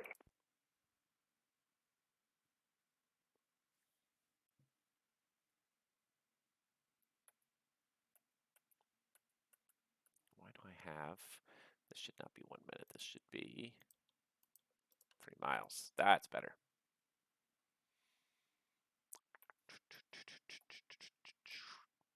That guy hasn't pushed yet. That guy's still going. I lost the flare at some point. I thought I lost the American, but I lost the flare. All right, got another one on the ground in Toronto, so I got to keep an eye on all this stuff here. Da, da, da, da.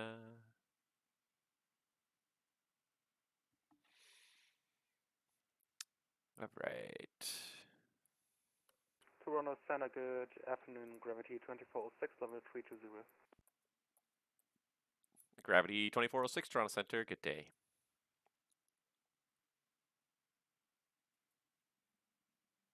There he goes, he's tracking it inbound. Nice, I like it, perfect. WestJet 1215. Maintain 4,000 till the glide slope. You're cleared the ILS runway 33 left, speed 210 or faster, and I'll slow you down a little bit more when you get a little closer in. Cleared ILS, 33 left, 4,000, maintain 4,000 until intercepting ILS, and we'll stay higher than 210, WestJet 1215, thank you. Thank you. If I make him go the long way, this is going to be more than enough for him. He's got 9 miles right now. They're both very similar on speed, so I'm not too worried. American 1572, vectors to final, fly heading 360, descend 4,000. Right to 360, down to 4,000, American 1572. Thank you.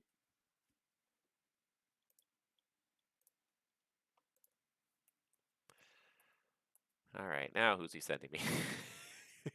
Getting constant handoffs here. Southwest 2148. None of these things are auto-correlating, so I gotta find them all and find their squawk code and correlate them myself here. All right, lots of guys coming from Boston, Toronto. Boston, Toronto is also like not a bad flight. It's about an hour and a half flight. Lots of people like to do that. He's still like 50 miles within Boston's airspace. Oh, I'm good. I'm close. 50 miles. Whatever. Hand them off when you like. I mean, the point is continuous ATC. That's what we all like to see.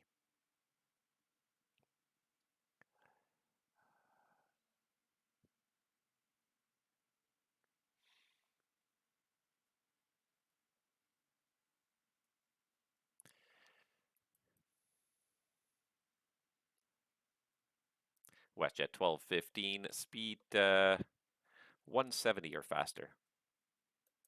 170 or faster, WestJet 1215, thank you.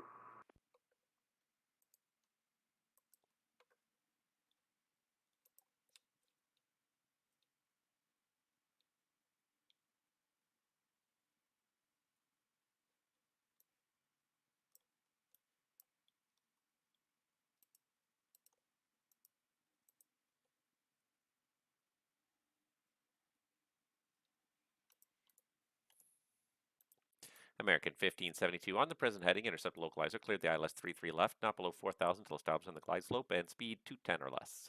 Alright, maintain 4,000 till established, clear for the ILS 33 left, and we'll stay this present heading. We'll slow to 210 or less, American 1572. And WestJet 1215, I should have said it, speed 170 or faster to AppMan, please. Flatman, WestJet 1215, thank you. All right, this guy should make the turn momentarily there. Hank, yeah, good enough. Okay, I'll transfer to Boston. He's good.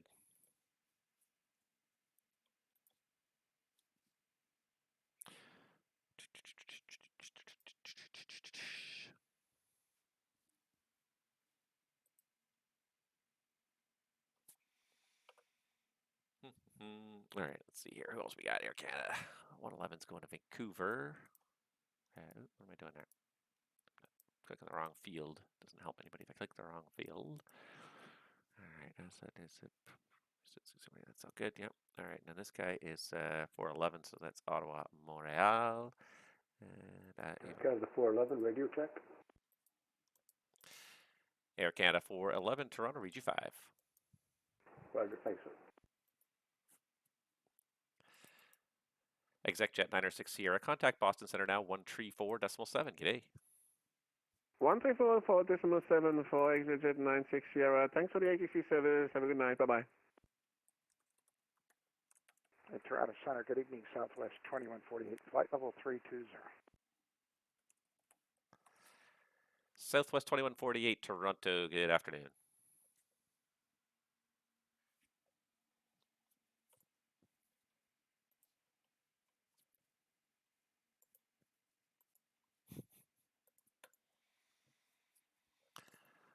WestJet 1215, Toronto, the winds are 300, 14 gusting 21, cleared to land, runway 33 left.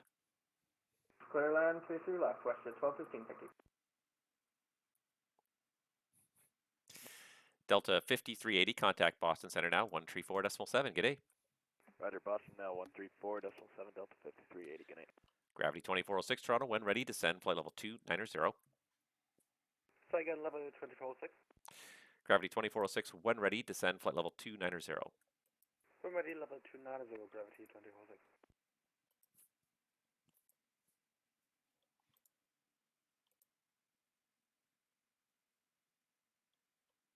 American 1572, Toronto, the traffic you're following is a 7-3. He's about 7 miles ahead on the approach. Spacing's looking good. Yeah, we do have that traffic in sight for American 1572.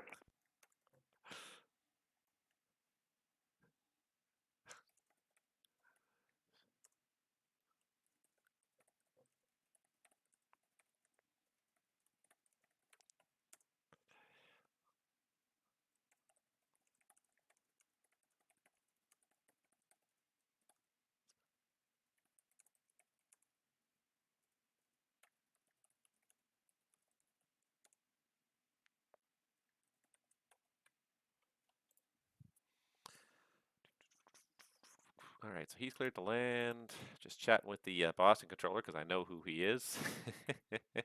Someone I haven't seen for a little while, but good to see some familiar faces, familiar names. Okay, so Arcana 411, got him off of 25 on the Ottawa 4. Waiting to see the weather kind of change up here.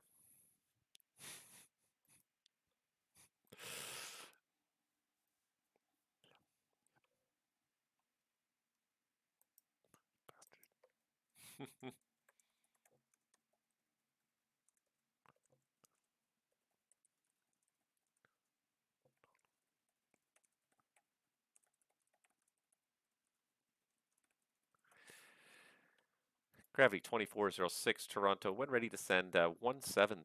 The Toronto altimeter is 2976. Information is Yankee, plan 33 left. Ready, send 17,000 for altimeter 2976 and plan 33 left, gravity 2406.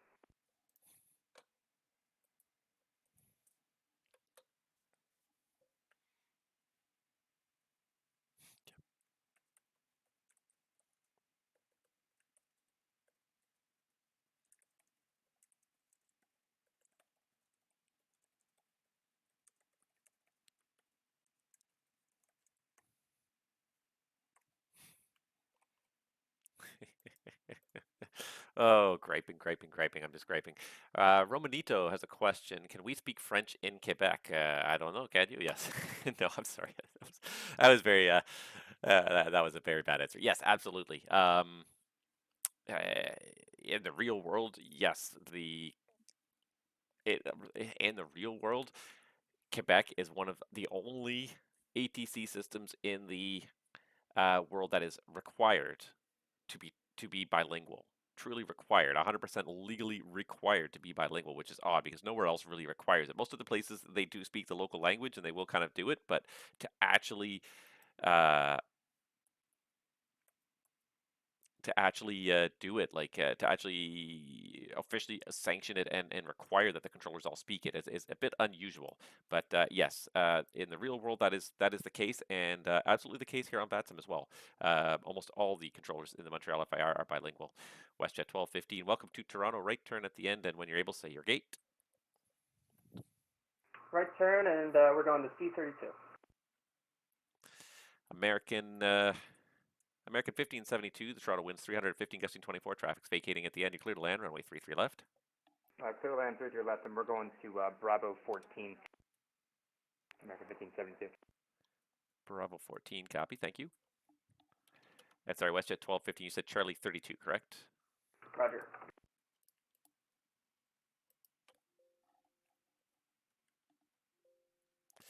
All right, WestJet 1215, gate Charlie 32, taxi Juliet, hold short of runway 33 right. Juliet, hold short 32 right, WestJet 1215.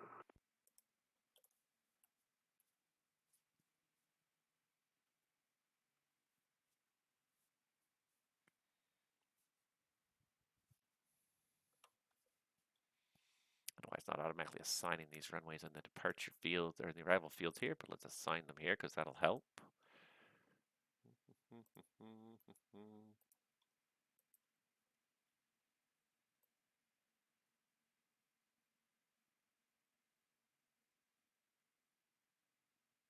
Toronto Center, Air Canada 49, flight level 320, checking in with you.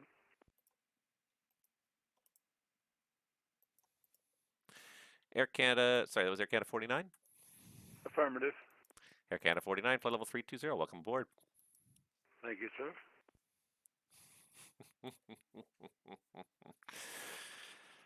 Oh, mercy. Well, we've got a good steady stream of inbounds at least.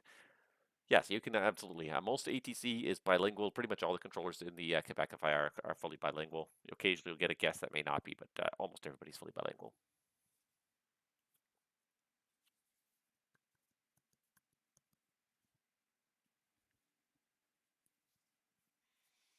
WestJet 1215, continue cross runway 33 right, Bravo, cross runway 05, and Alpha Juliet for Charlie 32.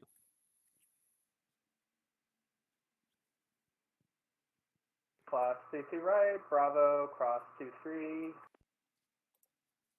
On to Bravo 232. WestJet 1215. Roger. American 1572, welcome to Toronto. Looks like you're getting Fox 2 there. Right turn November, hold short 33 right. November, hold short 33 right, American 1572.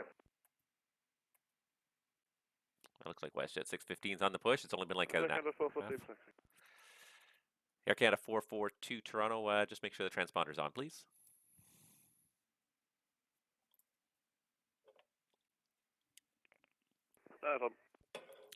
Air Canada 442, perfect, thank you very much. Information is Zulu in Toronto, the altimeter is 2976, runway 33 right, taxi out Alpha Lima, Bravo Victor, hold short 33 right. Okay, Alpha Lima, Bravo Victor, hold short 23 right, Air Canada 442. Toronto Center, Air Canada 111, looking for Airways to Vancouver, please. All right, Air Canada 111, you're cleared to Vancouver via the AFSEP 7 departure. MUSIT transition flight plan route. Departure runways 33 right, squawk code 0510. AFSEP 7 to MUSIT 0510, squawk code Air Canada 111. And Air Canada 111 confirmed 33 right for departure. 33 right, Air Canada 111. Air Canada 111, thanks. The readback's correct. Information is Zulu, push and start at your discretion. Call for taxi. Air Canada 111.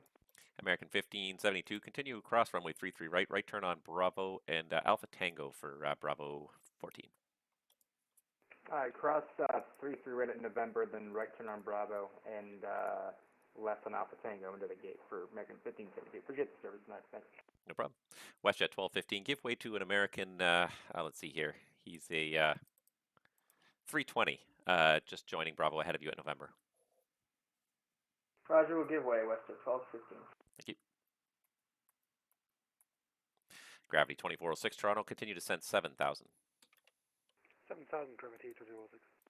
Southwest 2148 Toronto, when ready, descend flight level 290. When ready, 290 for Southwest 2148. She's getting busy now. I like it. This is the pace I like. Who is that? And Air Canada 411, is that you pushing off the gate in Ottawa there?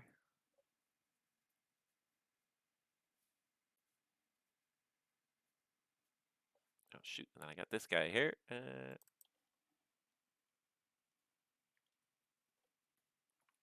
Sorry, was that for WestJet 615?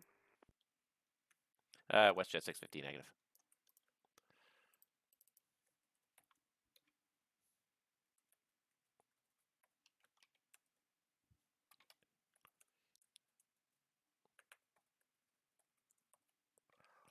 Uh, 400 squawk.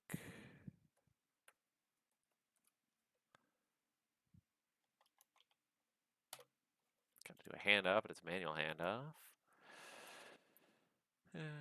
Okay, so that's good. That's good. Okay, they're all there. Too many screens. Too many screens. American 161, contact Minneapolis now on 133.4. Have a great day. Minneapolis at 133.4, American 161. Thanks for service. Bye bye. So I see this one guy. He's pushed off the gate here. Air Canada 4. Yeah, it is Air Canada 411 there in Ottawa. I don't think I gave him a clearance yet. I'm pretty sure I did not. I gave Air Canada 111 clearance.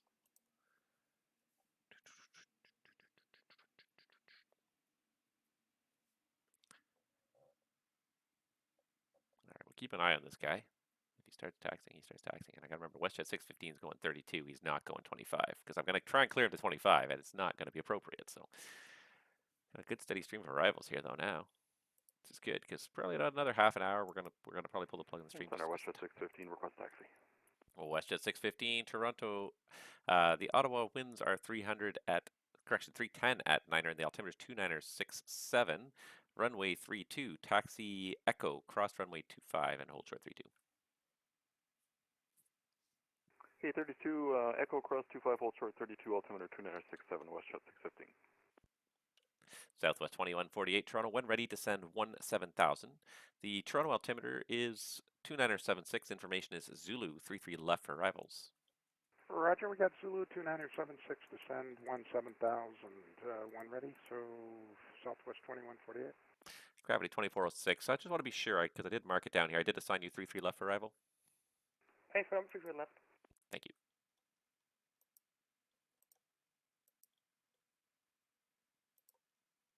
And I got the 442 already. Air Canada 442, Toronto, contact once you're airborne. The wind's 300 at 15, gust 24, clear for takeoff, runway 33 right. Chris, I go for air contact airborne, I can probably ditch this view because there's nobody on the ground, and City has been for a while now. And Center Canada 111 ready to taxi with Zulu.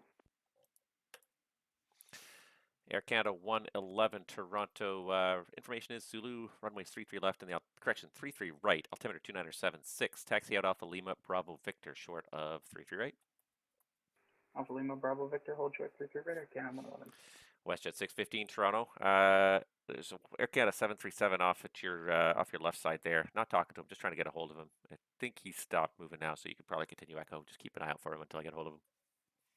Yeah, we're just going to call you. Okay, we see him. We're going to continue on Echo here, WestJet 615. Thank you.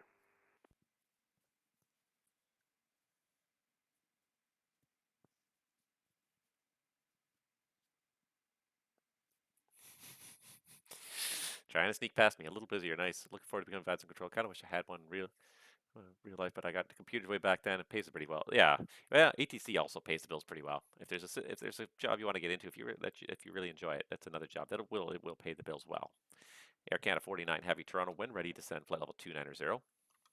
290, Air Canada 49, roger. Air Canada 49, that's at your discretion. At my discretion, thank you, sir. Gravity 2406, Toronto, fly heading 360, descend 4,000 vectors for final. Heading 360, descend 4,000, gravity 2406.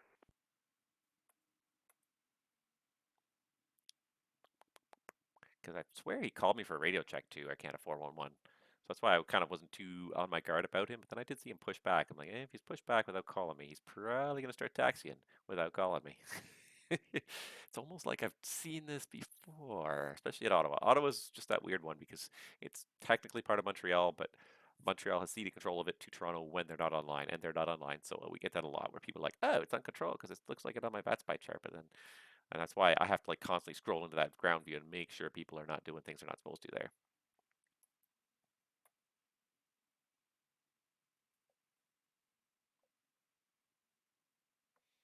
Air Canada 442 is airborne, passing 1,500. Air Canada 442, thanks to your identified climb flight level 230 at 3600 direct Vivid on course.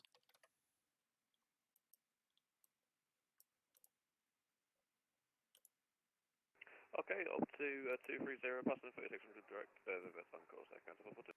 Roger. Gravity 2406 on the present heading, intercept localizer, cleared ILS 33 left, not below 4000 until established in the glide slope. Present heading cleared ILS 33 left, join the glide, gravity 2406.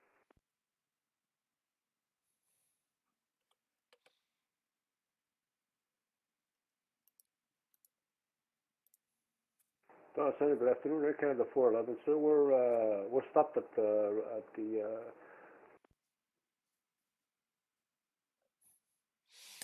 Air Canada 411 Toronto, good afternoon. You ready to copy the clearance to Montreal? Roger that, sir. Ready to copy, sir. Air Canada 411, you're cleared to the Montreal Trudeau Airport via the Ottawa 4 departure.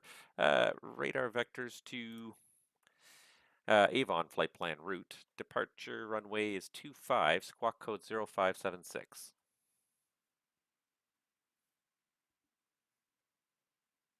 Roger, sir. 7576 on the squat. We're clear to Montreal via the Ottawa 4 departure off of runway 25, and we'll squawk 0756, Roger. Air Canada 411, very close on the squawk 0576. Oh, Roger that. 0576. Air Canada 411, the readback is all correct. The winds in Ottawa are 300 at 9er, and the altimeter is 2967. And let's see here. Are you able to make that left turn onto Bravo, or a 180 onto Bravo from there, or do you need a little room to maneuver? Roger that, sir. We'll go around. We'll come back. We'll be on 25. No problem, sir. Air Canada 411, okay, taxi 180 on the apron at your discretion, and taxi Bravo, hold short 25. Roger that, sir. WestJet 615 Toronto, contact once you're airborne. The winds 300 at 9er, clear for takeoff, runway 32. Call airborne, clear takeoff 32. We got some light rain here, WestJet 615. WestJet 615, thanks. Okay, I'm 111, ready to go on Victor. Air Canada 111 Toronto, contact me once you're airborne. The wind's 315, gust 24, clear for takeoff, runway 33 right. Clear takeoff 33 right, Air Canada 111. Air Canada 442, proceed direct Agnob on course. Direct Agnob, Air Canada 442. Air Canada 49er heavy, descend 17,000, Toronto altimeters 2976. Information is Zulu, 33 left arrival.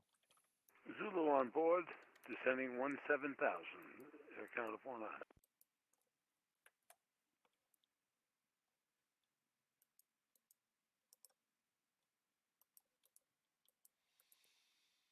All right, let's see here. Yeah, a little closer in. This guy's shortcutting. I like it. I like it. Air Canada 442, climb flight level 310. 310, Air Canada 442. All right, you managed to make the 180. Good, good, good. First, Daz 1709, welcome aboard. Texas Flyboy, you're paying attention to the chats. You see what's going on here. Welcome to the stream. It's getting a little hectic now. A nice kind of hectic though. I'm enjoying it. It'll almost be a shame to log off if it's busy, but I really cannot stay too much past about another 30 minutes or so. Again, it's not a hard out, so if I need a couple of extra minutes beyond that to kind of keep some people going, some people happy, I will do that. But I'm going to be targeting getting off in the next half an hour here. What runway are we expecting to Ottawa? I've got 07 down, is that correct? Air Canada 442. The winds kind of swung around based on the forecast. We were using 25 earlier. I got a couple of outbounds, but I can accommodate something else if you request it. Right now, we're showing 300 at 9er. No, we can use 25, it's no problem. Whichever's easiest for you, Air Canada 442. Air Canada 442. Okay, plan on that. Let me know when you're able, which Rnav you're planning for 25. Okay.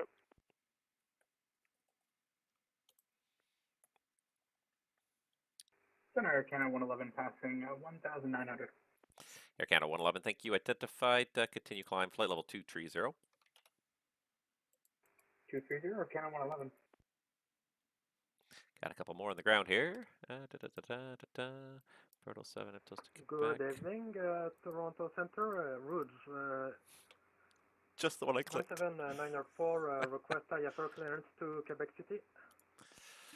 Rouge 1794, Toronto, bonsoir. You're cleared to Quebec via the Vertel 7 departure, Iptos transition, flight plan route. Departure runway is tree right, squawk code 0541.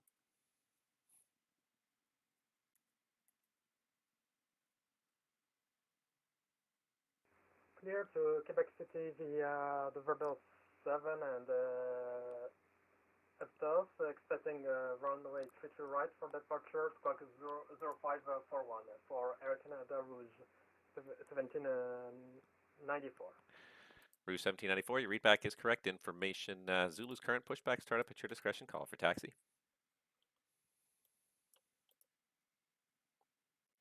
Gravity 2406, Toronto winds 315, gust 24, clear to land, runway 33 left. Through left to land, gravity 2406. WestJet 615, so you're passing altitude. Passing 3.1 for 5. WestJet 615, thanks. Identified, climb 13,000, proceed direct radin on course. 13,000 direct radin, WestJet 615. Air Canada 111, proceed direct AVSEP on course. Direct AVSEP on course, Air Canada 111. Southwest 2148, continue descent 11,000. The Toronto altimeter is 2976. 2976, and say again the rest, please. Southwest 2148, descend, descend 7,000. My mistake. 7,000, Southwest 2148. For Air Canada 442, 310 is going to be a bit optimistic. Could we just take 250? Air Canada 442, gave you too many shortcuts, I guess. Climb flight level 250, I'll show that for the final. 250, cheers, Air Canada 442. Southwest 2148, what's your speed in the descent there? And we're doing 270 right now, 270 knots. All right, Southwest 2148, if you could, pick it up to 290 for me for a bit, and you can disregard the speed restrictions on the star. Okay, 290 until you tell me later for Southwest 2148. Thank you. Air Canada 49 Heavy, descend 1000, Toronto altimeter is 2976, speed 290 or less. 1000 speed, 290 or less. Air Canada 49. Toronto Center, Air Canada 411, holding short runway 25, ready for IFR departure. Air Canada 411 Toronto. Contact me once you're airborne. The Ottawa winds 300 at 9er, clear for takeoff, runway 25. Roger, that's a couple of winds. We'll call you airborne, clear takeoff 25, Air Canada 411. WestJet 615, continue climb flight level 320. 320, WestJet 615. WestJet 615, proceed direct Val d'Or, Yankee Victor Oscar on course. Okay, great, thanks. Direct to Valdor, WestJet 615.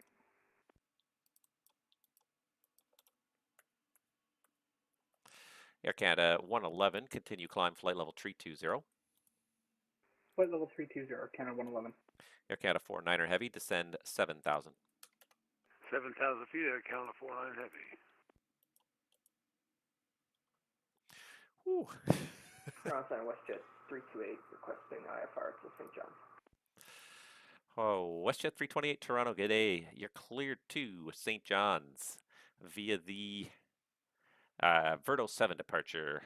Lorca transition flight plan route. Departure runways 33 right, squawk code 0530.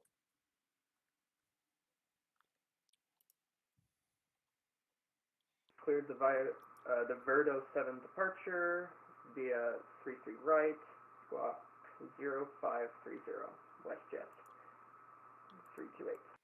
WestJet 328, thanks. The readback is correct. Information is Zulu, push and start at your discretion. Call ready for taxi. Wilco, WestJet 328. Gravity 2406 Toronto, welcome to Toronto. Right turn when you're able, and when you're able, say parking.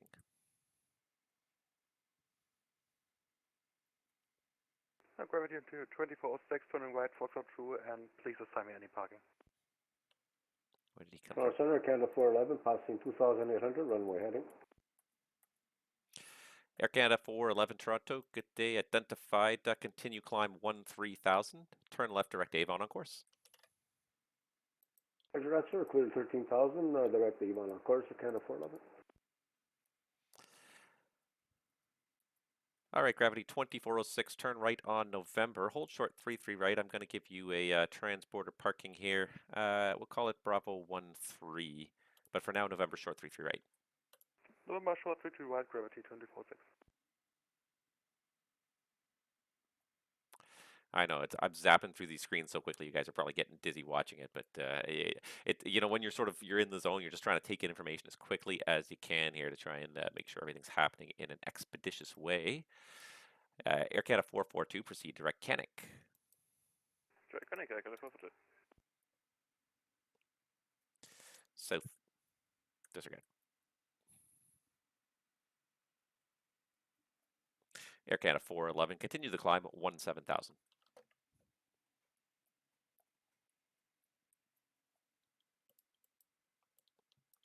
Air Canada 411, continue climb at 17,000. Roger that, sir. Clear 17,000. Air Canada 411, Roger. That's what I'm looking for.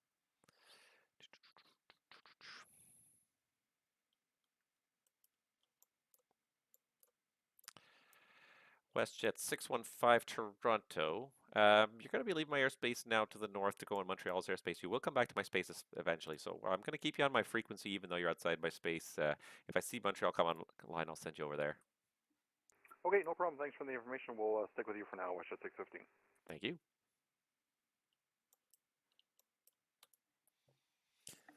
All right, what else we got going on here?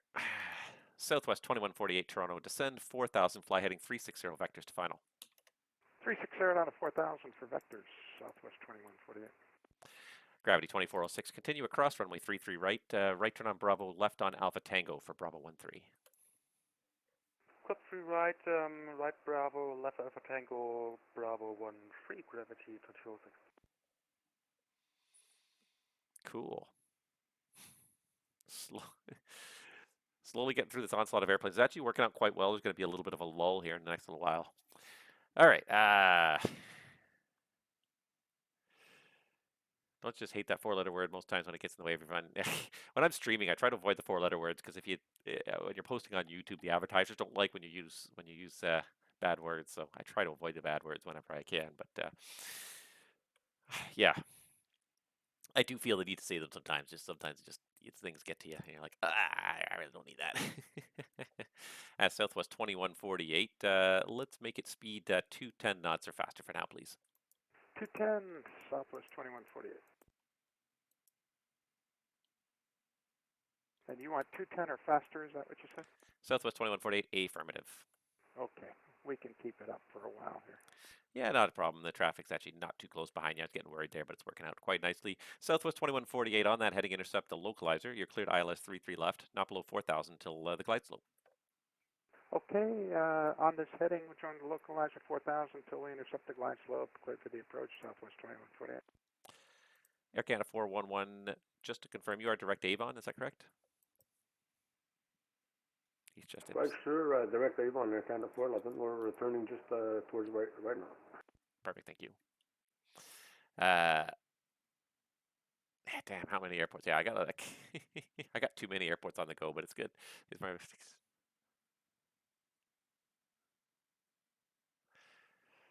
Ham radio, motorcycles, flight sim. Those are all sound like expensive addictions, by the way.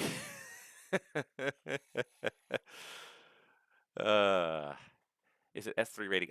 No, it's a C1 rating. If you're controlling the whole site, the whole center, so I'm actually controlling not just the terminal unit in Toronto, but the whole Toronto flight information region here. So this is, this is about 500 miles north to south, 600 miles north to south, and like 400 miles east to west, 500 miles east to west. So yeah, in order to control this large area, it's a C1 rating.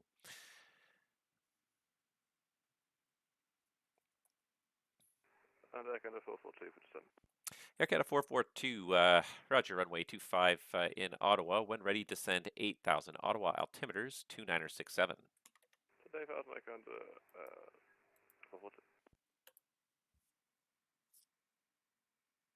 Yeah, you picked too many expensive hobbies. So flight simulation is right up there. You could spend as much money as you want to. The nice thing is there's lots of freeware available, so you could.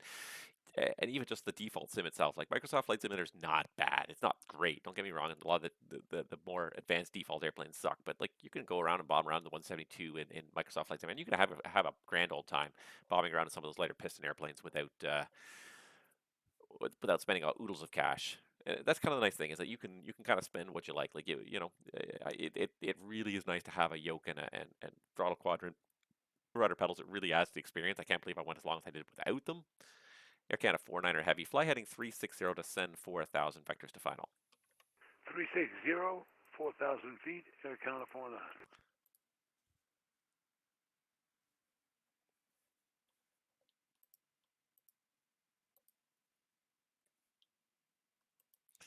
But yeah, I spend probably more than I should. I don't spend as much as some people for sure. Trying to get by without like spending oodles of cash on these things. Air Canada 111, she's just a slow climber, isn't she? All right, we should be able to get Air Canada 442 down into Ottawa. I think we might have to pull the plug after that, just because, like I said, I've got to get up quite early tomorrow. I need just a little bit of time to sort of get myself ready for bed, get myself in the mentality. If I'm doing this, it kind of really it keeps the juices flowing. It keeps me keeps the mind whirring at quite a pace. So I'm going to need to settle down at some point before too long, and probably drinking all this Coke is probably not helping me either. But anyways, I'm still going to drink it.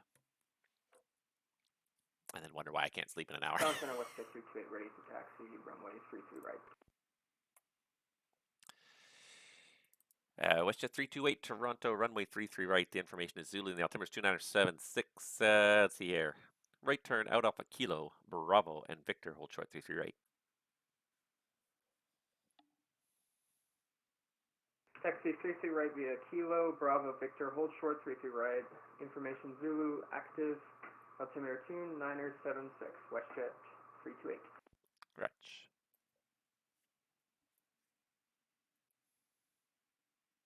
I think the space is going to be fine between these two guys. They're pretty similar now. Southwest 2148, speed 170 or faster to Appman, please. 170 or faster to Appman for Southwest 2148.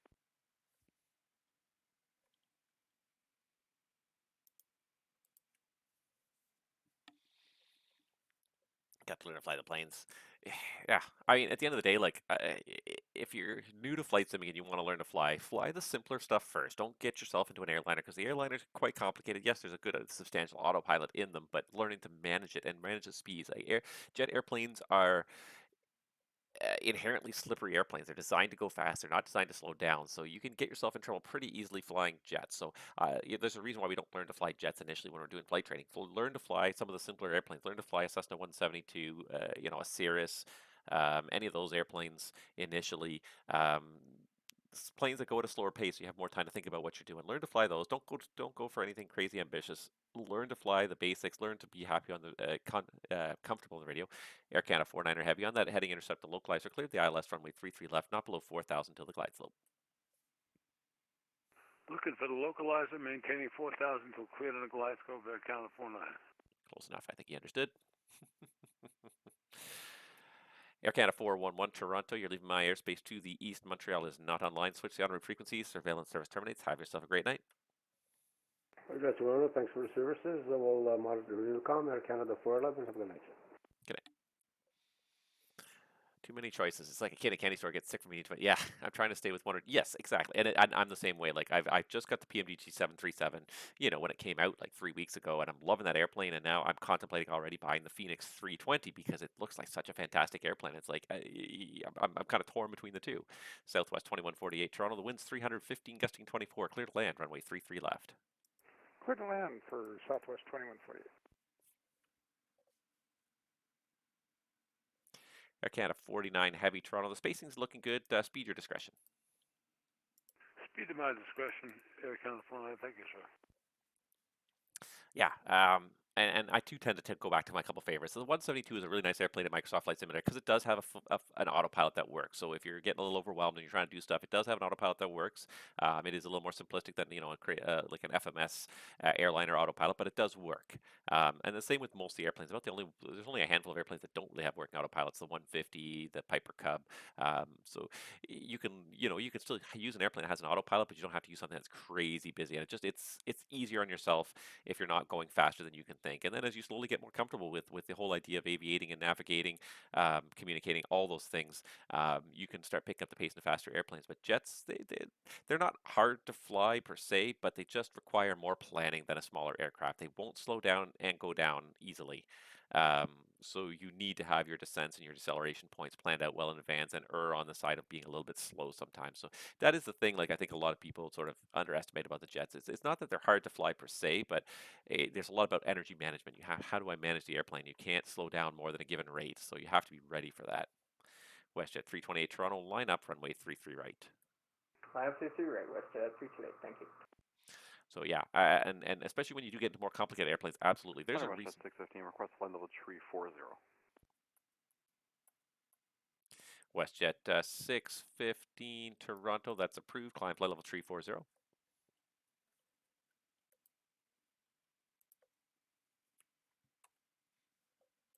WestJet 615 Toronto, that's approved. Climb flight level 340.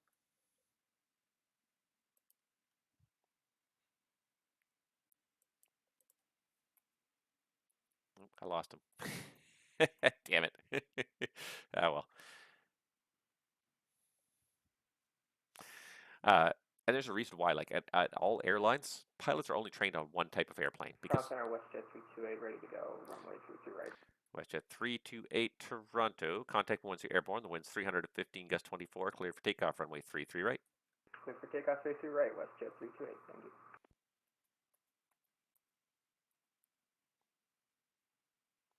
Yeah, at any airline, pilots are only ever certified to fly one type of airplane at a time. And if you learn to fly another type, you completely forgo all privileges on the previous type. You only fly one type of airplane at a time because it keeps it easier for the pilots. It's so easy to confuse stuff when you're flying multiple types. So one type at a time.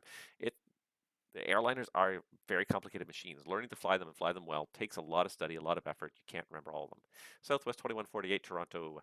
Welcome to Toronto. Right turn when you're able and say you're parking. Right turn when able, and I don't think Southwest got any parking spots here, so we'll take whatever we can get here.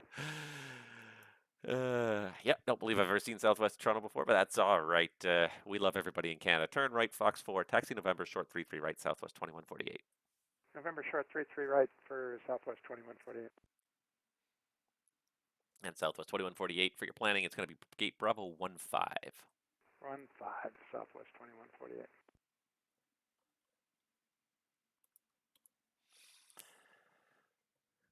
Cross center WestJet 328, passing 3000.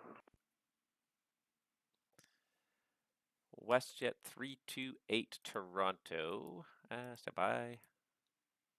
For some reason I'm showing you the wrong code.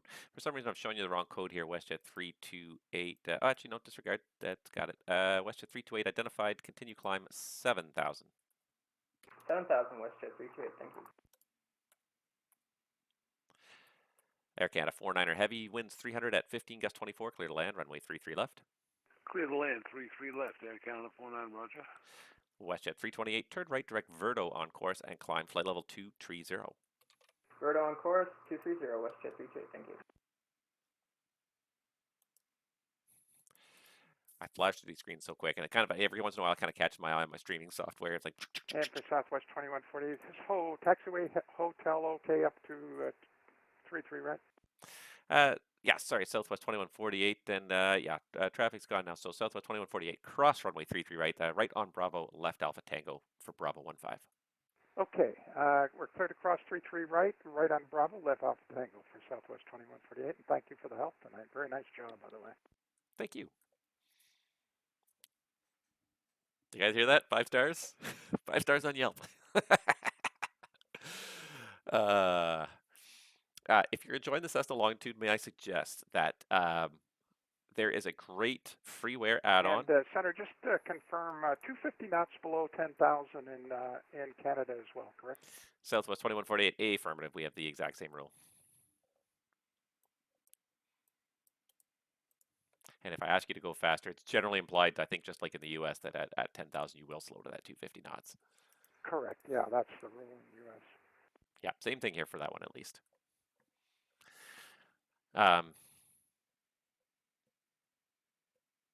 Yeah. Piper Warriors number 167 training in real life. Yeah, use what you know. Absolutely get used to it, and then play with it. Like there's some nice airplanes in Microsoft flights, and some nice freeware airplanes out there. Go out and play with them. But definitely, yeah, Toronto like Center, WestJet 328. WestJet 328. Go ahead.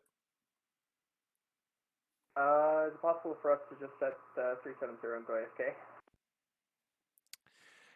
WestJet 328. Let's see here. That is approved. Climb flight level 370. How long are you going to be away for?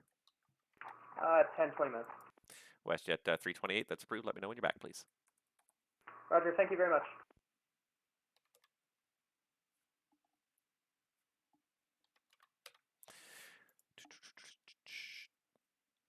Air Canada 49 Heavy, welcome to Toronto. Right turn on hotel if you got it there, and say parking. Put me right next to that Southwest interloper. Well, I should probably ask his permission first, but okay, Air Canada 49 Heavy. I'm honestly not sure if we can accommodate a 47 next to him, but we'll do the best here. Plan gate Bravo 16, Hotel, Bravo, and Alpha Tango, cleared across runway 33 right. I got that, and I'm cleared across 33 right, and thank you for the excellent service. No problem. I like it. Air Canada 442, Toronto, descend 6,000. Send 6,000, I got it, 442. And Air Canada 442, proceed direct Boreg. Direct Boreg, I got it, 442. If I can count all my hours watching Twitch streams of controllers, I'd have over 50 hours. And there's some guys who work a lot harder than I do. I'm not working like today was good. This was actually like a really good pace. It wasn't like overwhelming at any point in time, but it was enough to really kind of keep me working.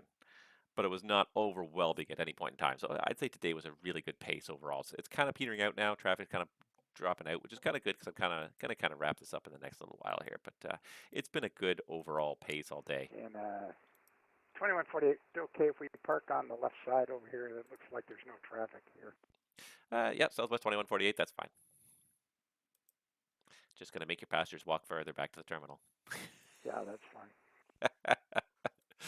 We have the crew car. It's the spirit. I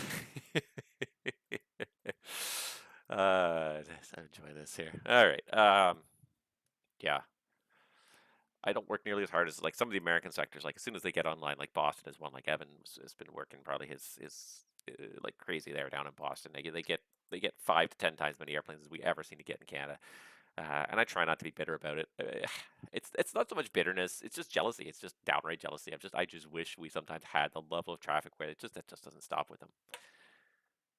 I keep the streams going while I still working now. I have over 150 hours of ATC vaccine. Well, I'm glad that you've got me on your list of backseaters. I appreciate that. I just enjoy doing it so much, and I enjoy sharing it. Gives me something to talk about too when it's kind of quiet, when there's not much going on. Delta 1434, if that was you calling, I'm getting carrier only. Just check the mic settings, please. But I'm glad I'm able to share and make this entertaining for you for sure.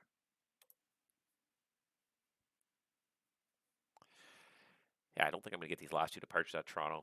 The Rouge you might call very quickly here. He might be the only one. Delta 1434. I don't think he's going to get pushed off. Oh, sorry, a freeware. It's not actually for the longitude. Toronto Center, Delta 1434, radio check. Yeah, Delta 1434, loud and clear. Toronto Center, roger, thanks. Delta 1434 requesting IFR clearance to Atlanta. Delta 1434, Toronto, you're cleared to Atlanta via the Beats Tree departure full Foxy transition flight plan route. Departure runway is Tree right, squawk code 0574.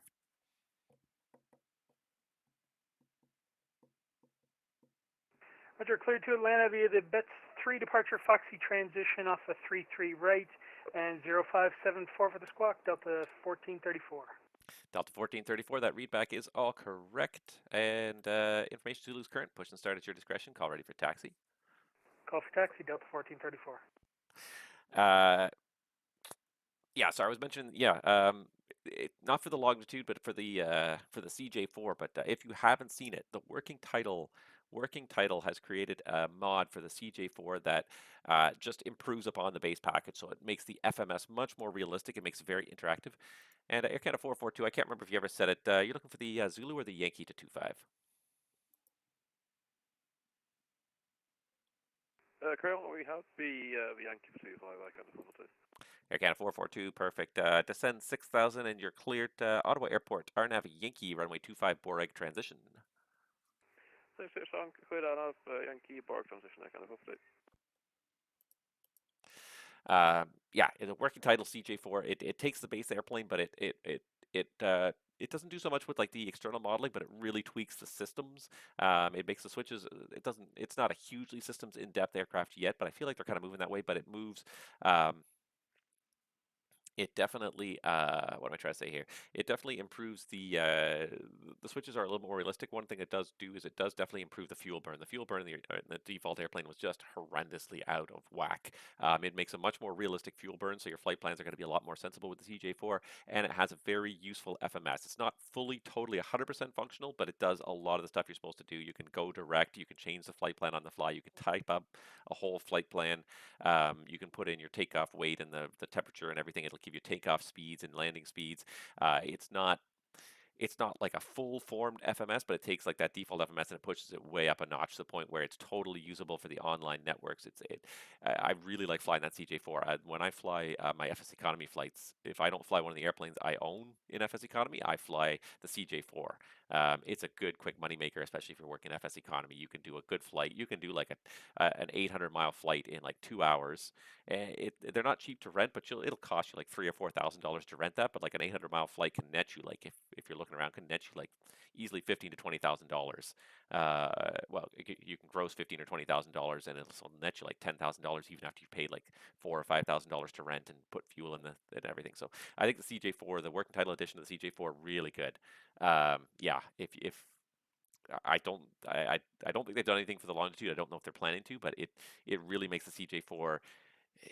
It makes it very usable on the online networks. Like so often the default FMS that comes with those default aircraft, it's so you can't change stuff on the fly. You really can't do anything. So it definitely improves a lot of those aspects of it. So I hardly encourage you to try that out. And yeah, it's free. I mean, you have nothing to lose by downloading and installing. It's not even that big as far as I recall, but the only thing is it does restrict the liveries you can use. They did tweak some of the modeling and texturing a little bit, so you have to make sure that any CJ4 liveries you use from then on are compatible with the mod. If they haven't been formatted in a certain way, then I think it makes the screens in the flight deck go blank when you try to load it. So it does have a restriction like that, but overall, I like it. I think it's it makes the CJ4 so much more realistic and fun to fly. So like I said, like it's my favorite, it's my go-to FS economy airplane pretty much. Woods 1794 is ready for taxi. Howdy. Rouge 1794 Toronto, runway 33 right, information is Zulu, and the altimeter is 2976. And just make sure your transponder's on, please. I don't see you there.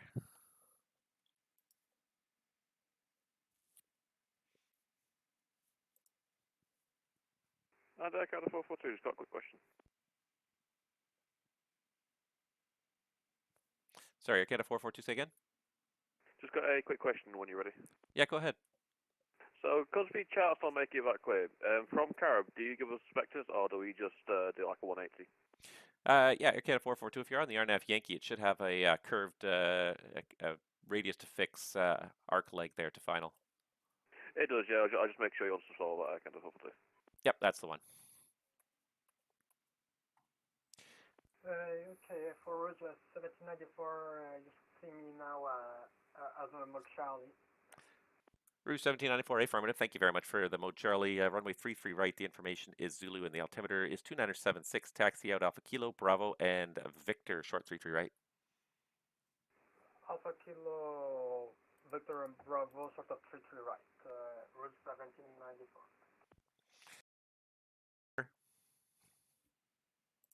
Okay then.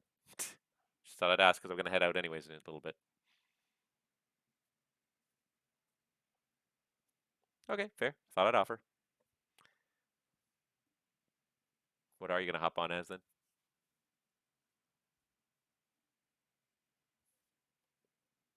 Oh, okay, cool. Oh. Looks like he's more like he's on the Zulu than the Yankee, but anyways.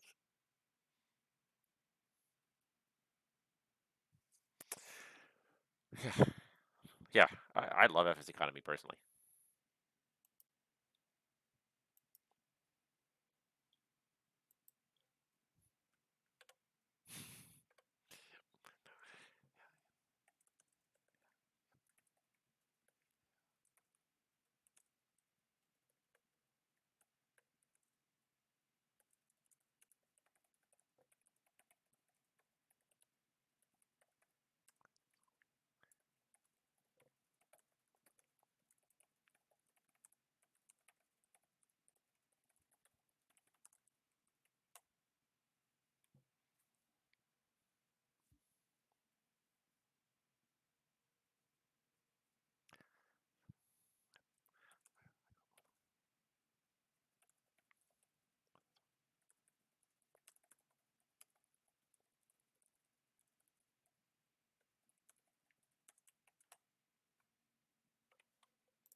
Yeah, yeah. If you get a chance, like I think Delta 1434 ready for taxi, 33 right.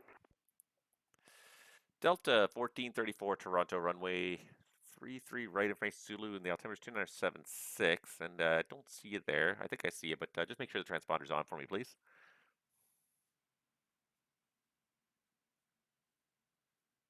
Delta 1434, got it now. Thank you very much. Runway 33 right, taxi Alpha Tango, Bravo, and Victor.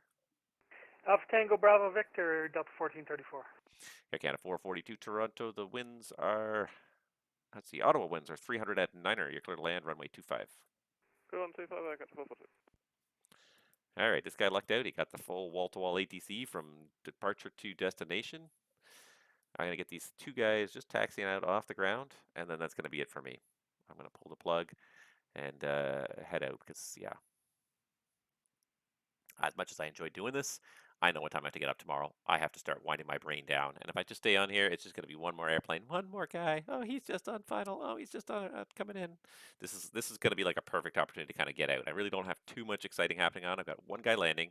I've got two guys taxiing out for departure. After these two guys taxi out, I got nothing else kind of pending. Should go really well.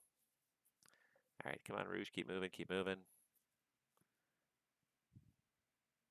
Delta's taxiing a little faster than the Rouge is, but it's okay.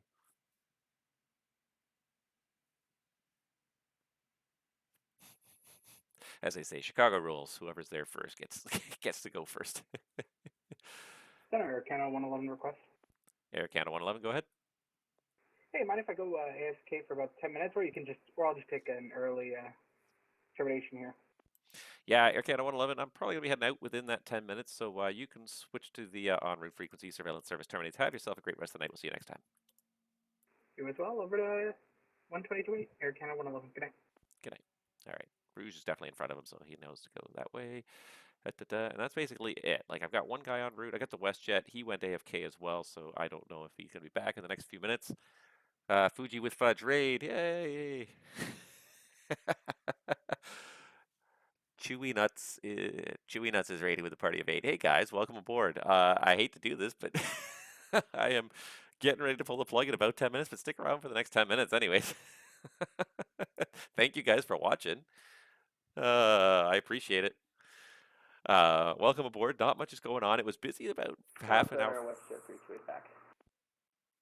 I know. Never fails. WestJet 328, Toronto, thank you very much. Never fails, right? The second you're like, oh, that guy looks like he's doing something. Oh, I'm getting out. I'm getting ready to go. I have to go to bed like in the next hour, so I really do have to kind of wind myself down. But I got 2 departures on the taxi out here. I'm going to get them airborne turned on course, and then I'm going to pull the plug on it. And I got one guy on final over here into Ottawa. I cleared him to land already. We'll just get him to taxi. And he was kind of the guy I was waiting for. And then these two guys also called. I'm like, oh, that's it, though. Like, after that, I don't have any imminent arrivals. I don't have any other departures right now. So it's kind of a good time to pull the plug for me where I'm not cutting off service. Yeah. Yeah, good to know there's another Toronto controller online. Yeah, And yeah, like I hate to be that guy who pulls the plug like just as things are happening. Like I would hate to be this guy, but like, yeah, there's two guys taxiing out. You know what? Screw you guys, you're on your own. I never want to be that guy. I want to try and always like at least get these guys turned on course as best I can.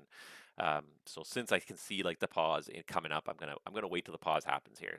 These guys are on course, and then there's really nothing happening on my frequency. That's when I'm gonna pull the plug. But I hate to be that guy who kind of like leaves people in the lurch. Like, oh, turn left, vectors to final, and I'm gone. See ya. I hate to be that guy. Can we do a raid? If yeah, who's online that we could raid? I don't see anybody in my list. I don't have a huge list, so yeah. If you guys have a suggestion on someone to raid, we can absolutely do it. I honestly don't even know how to do it. Hold on, I'm gonna have to look here.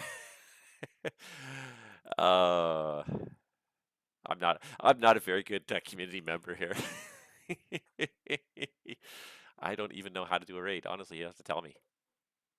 I understand the concept. I've never really done one before. I never really have that much going on in my channel that I even.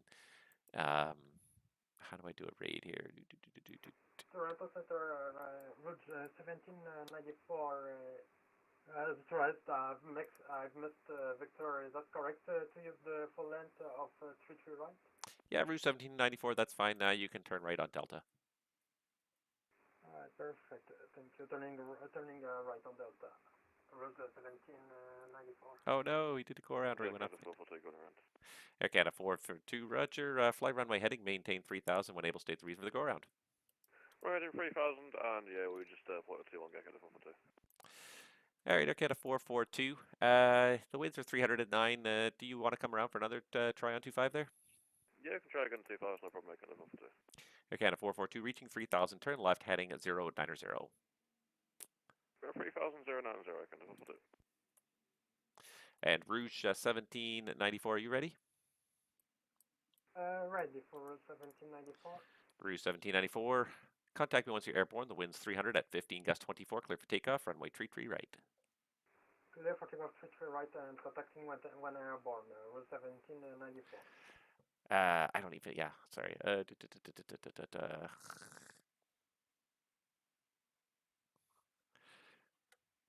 Where is?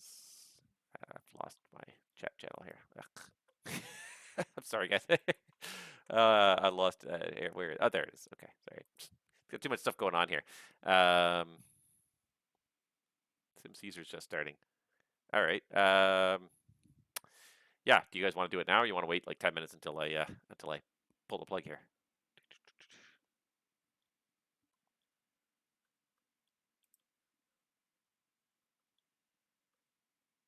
I'm trying to even find raid. Oh, there it is. I found the raid button.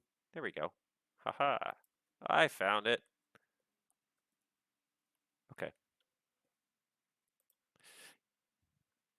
Yeah. All right. Just give me like the. I was gonna almost pull the plug, and now this guy's obviously done a go around. So I'm gonna get him back on final. Then I'll pull the plug. And this is turning into another typical VATSIM evening. Oh, I'm gonna get off at 7 o'clock. 7:15. Oh, just get these guys going. Just one more. Delta 1434. Space permitting behind the departing Rouge 320. Line up runway 33 right. Line up runway 33 right. Delta 1434. Always always the way it is, right? Just when you think you're done. And the same thing the other night when I stayed on like an extra like 20 minutes because the guy I think he was going into Ottawa and he declared. No, was he going into Ottawa? Was he coming to Toronto? Where was he going? No, no, I wasn't here. I was in Kelowna. I was working in Vancouver, and so he was on his way into Kelowna, and he declared an emergency. He had engine issues. So I'm like, oh, okay, I want to see this through, you know. And so I kept this, you know, even though I wasn't streaming, but I stayed logged on for longer than I expected to, because I was just trying to help this guy get on the ground. Air Canada 442, fly heading 070, and it'll just be vectors to final for the Rnav runway 25. 070, vectors, no problem, Air Canada 442. Can I try and keep them in a little tighter this time?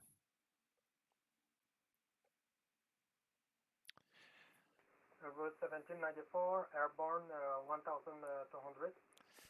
Route 1794, Toronto, identified, continue climb 7000. Continue climbing 7000, Route 1794. Delta 1434, Toronto, contact me once you're airborne. The wind 300, 15 gust 24, clear for takeoff, 33 right. Clear takeoff 33 right, Delta 1434.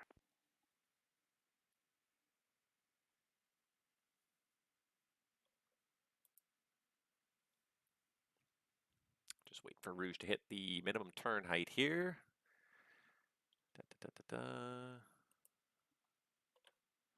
Are you in real life controller? No, I am not.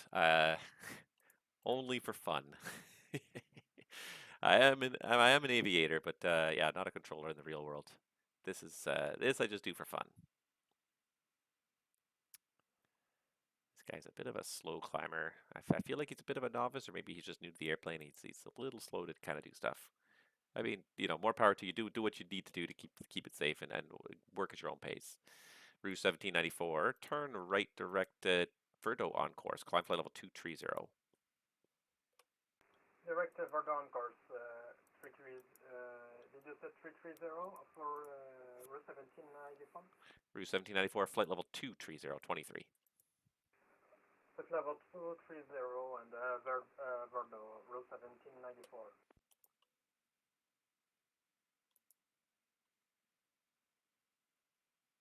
And Toronto Center Delta 1434 airborne passing 2500 for 5000. Delta 1434 Toronto identified, climb 7000. 7000 Delta 1434. Air Canada 442, turn left heading of, I'm sorry, Air Canada 442, turn left heading 340.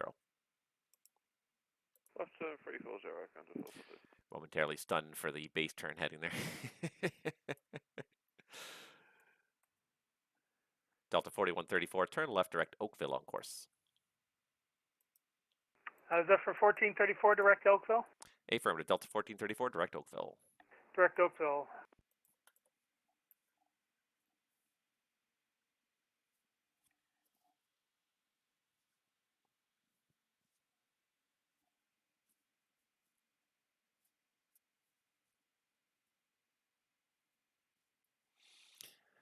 It was nice that it is a bit quiet right now. I realize that like half an hour, 45 minutes ago, if you cycle back in the stream when you get a chance, you see it was quite hectic. About 45 minutes ago, it was like almost a perfect ideal controller workload where I was just working constantly. I wasn't overwhelmed, but I was just working constantly, and I always love that when you're working constantly. Delta 1434, climb 15,000. 15,000 Delta 1434. I don't know who that is because they're just using a controller ID, but I feel like I know who that is. I know the voice, I think. Maybe it's not who I think it is. Air Canada 442, turn left heading at 270 for the intercept. Cleared the Rnav runway 25, Ottawa. Left 270, cleared Rnav 25, Air Canada 442. I don't even care if he's doing the Yankee or the Zulu. If I'm vectoring for the straight in, it doesn't really make too much of a difference to me.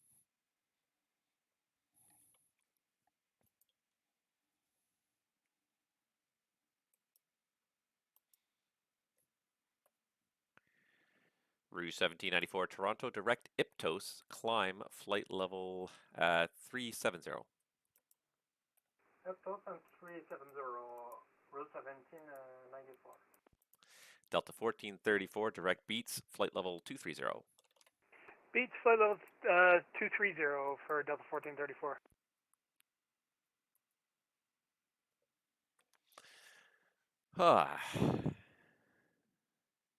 It was a good session, though. Like I said, it was just the right amount of kind of busyness to really kind of keep it interesting earlier. But it's nice that it's faded out because now I can leave without feeling guilty. And now there's two more guys on the ground. It's like I'm not going to be able to do anything with you guys. I'm sorry.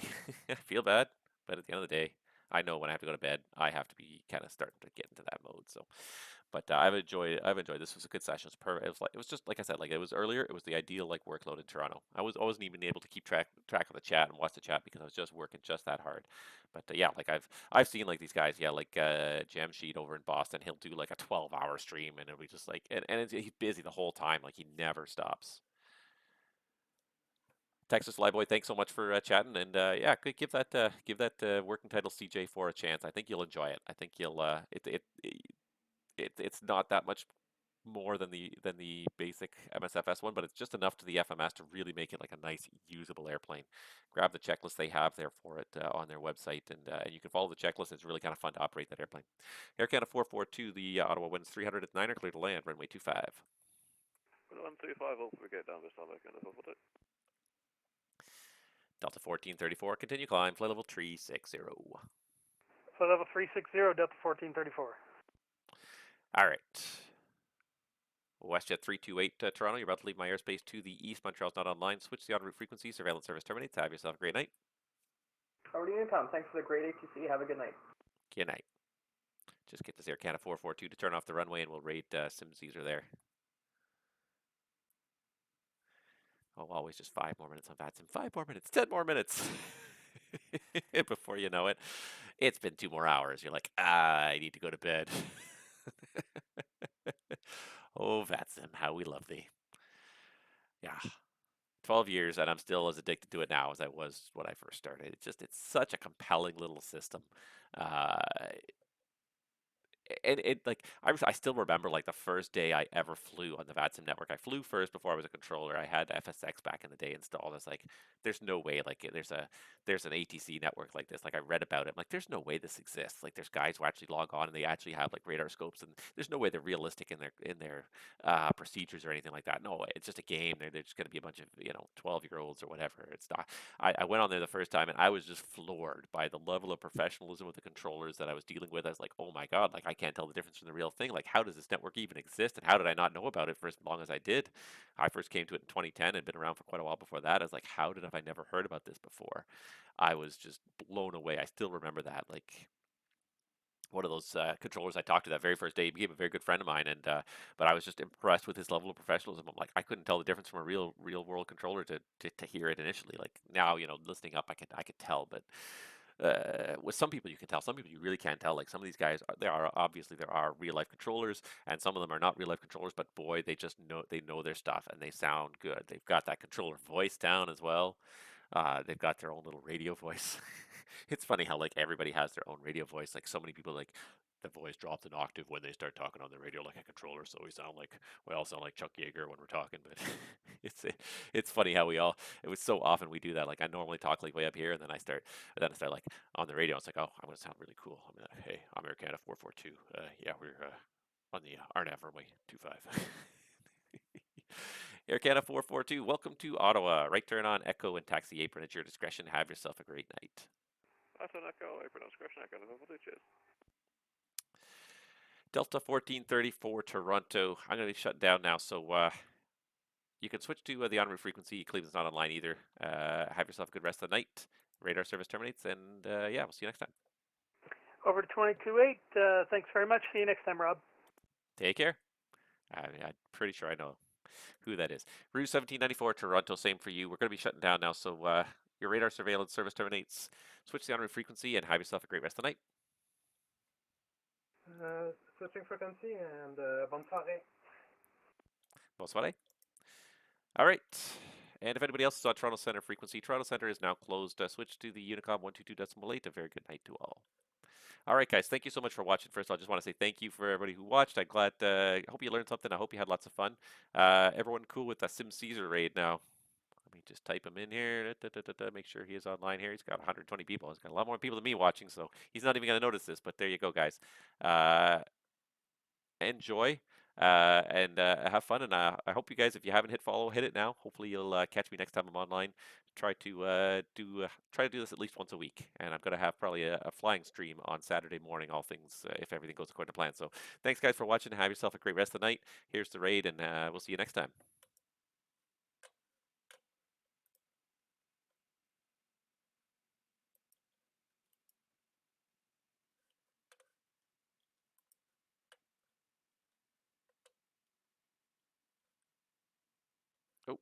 Didn't mean to unraid that. I'm sorry, guys. I closed the window. I didn't realize it had to still stay open. So anyways, hopefully that worked anyways, but I'll do it one more time just to make sure. I didn't realize there's a counter on there. 6 viewers. Sorry, guys. Honestly, the first time I've ever done a raid, so. Ready and go. And I think it worked. I hope. I don't even know.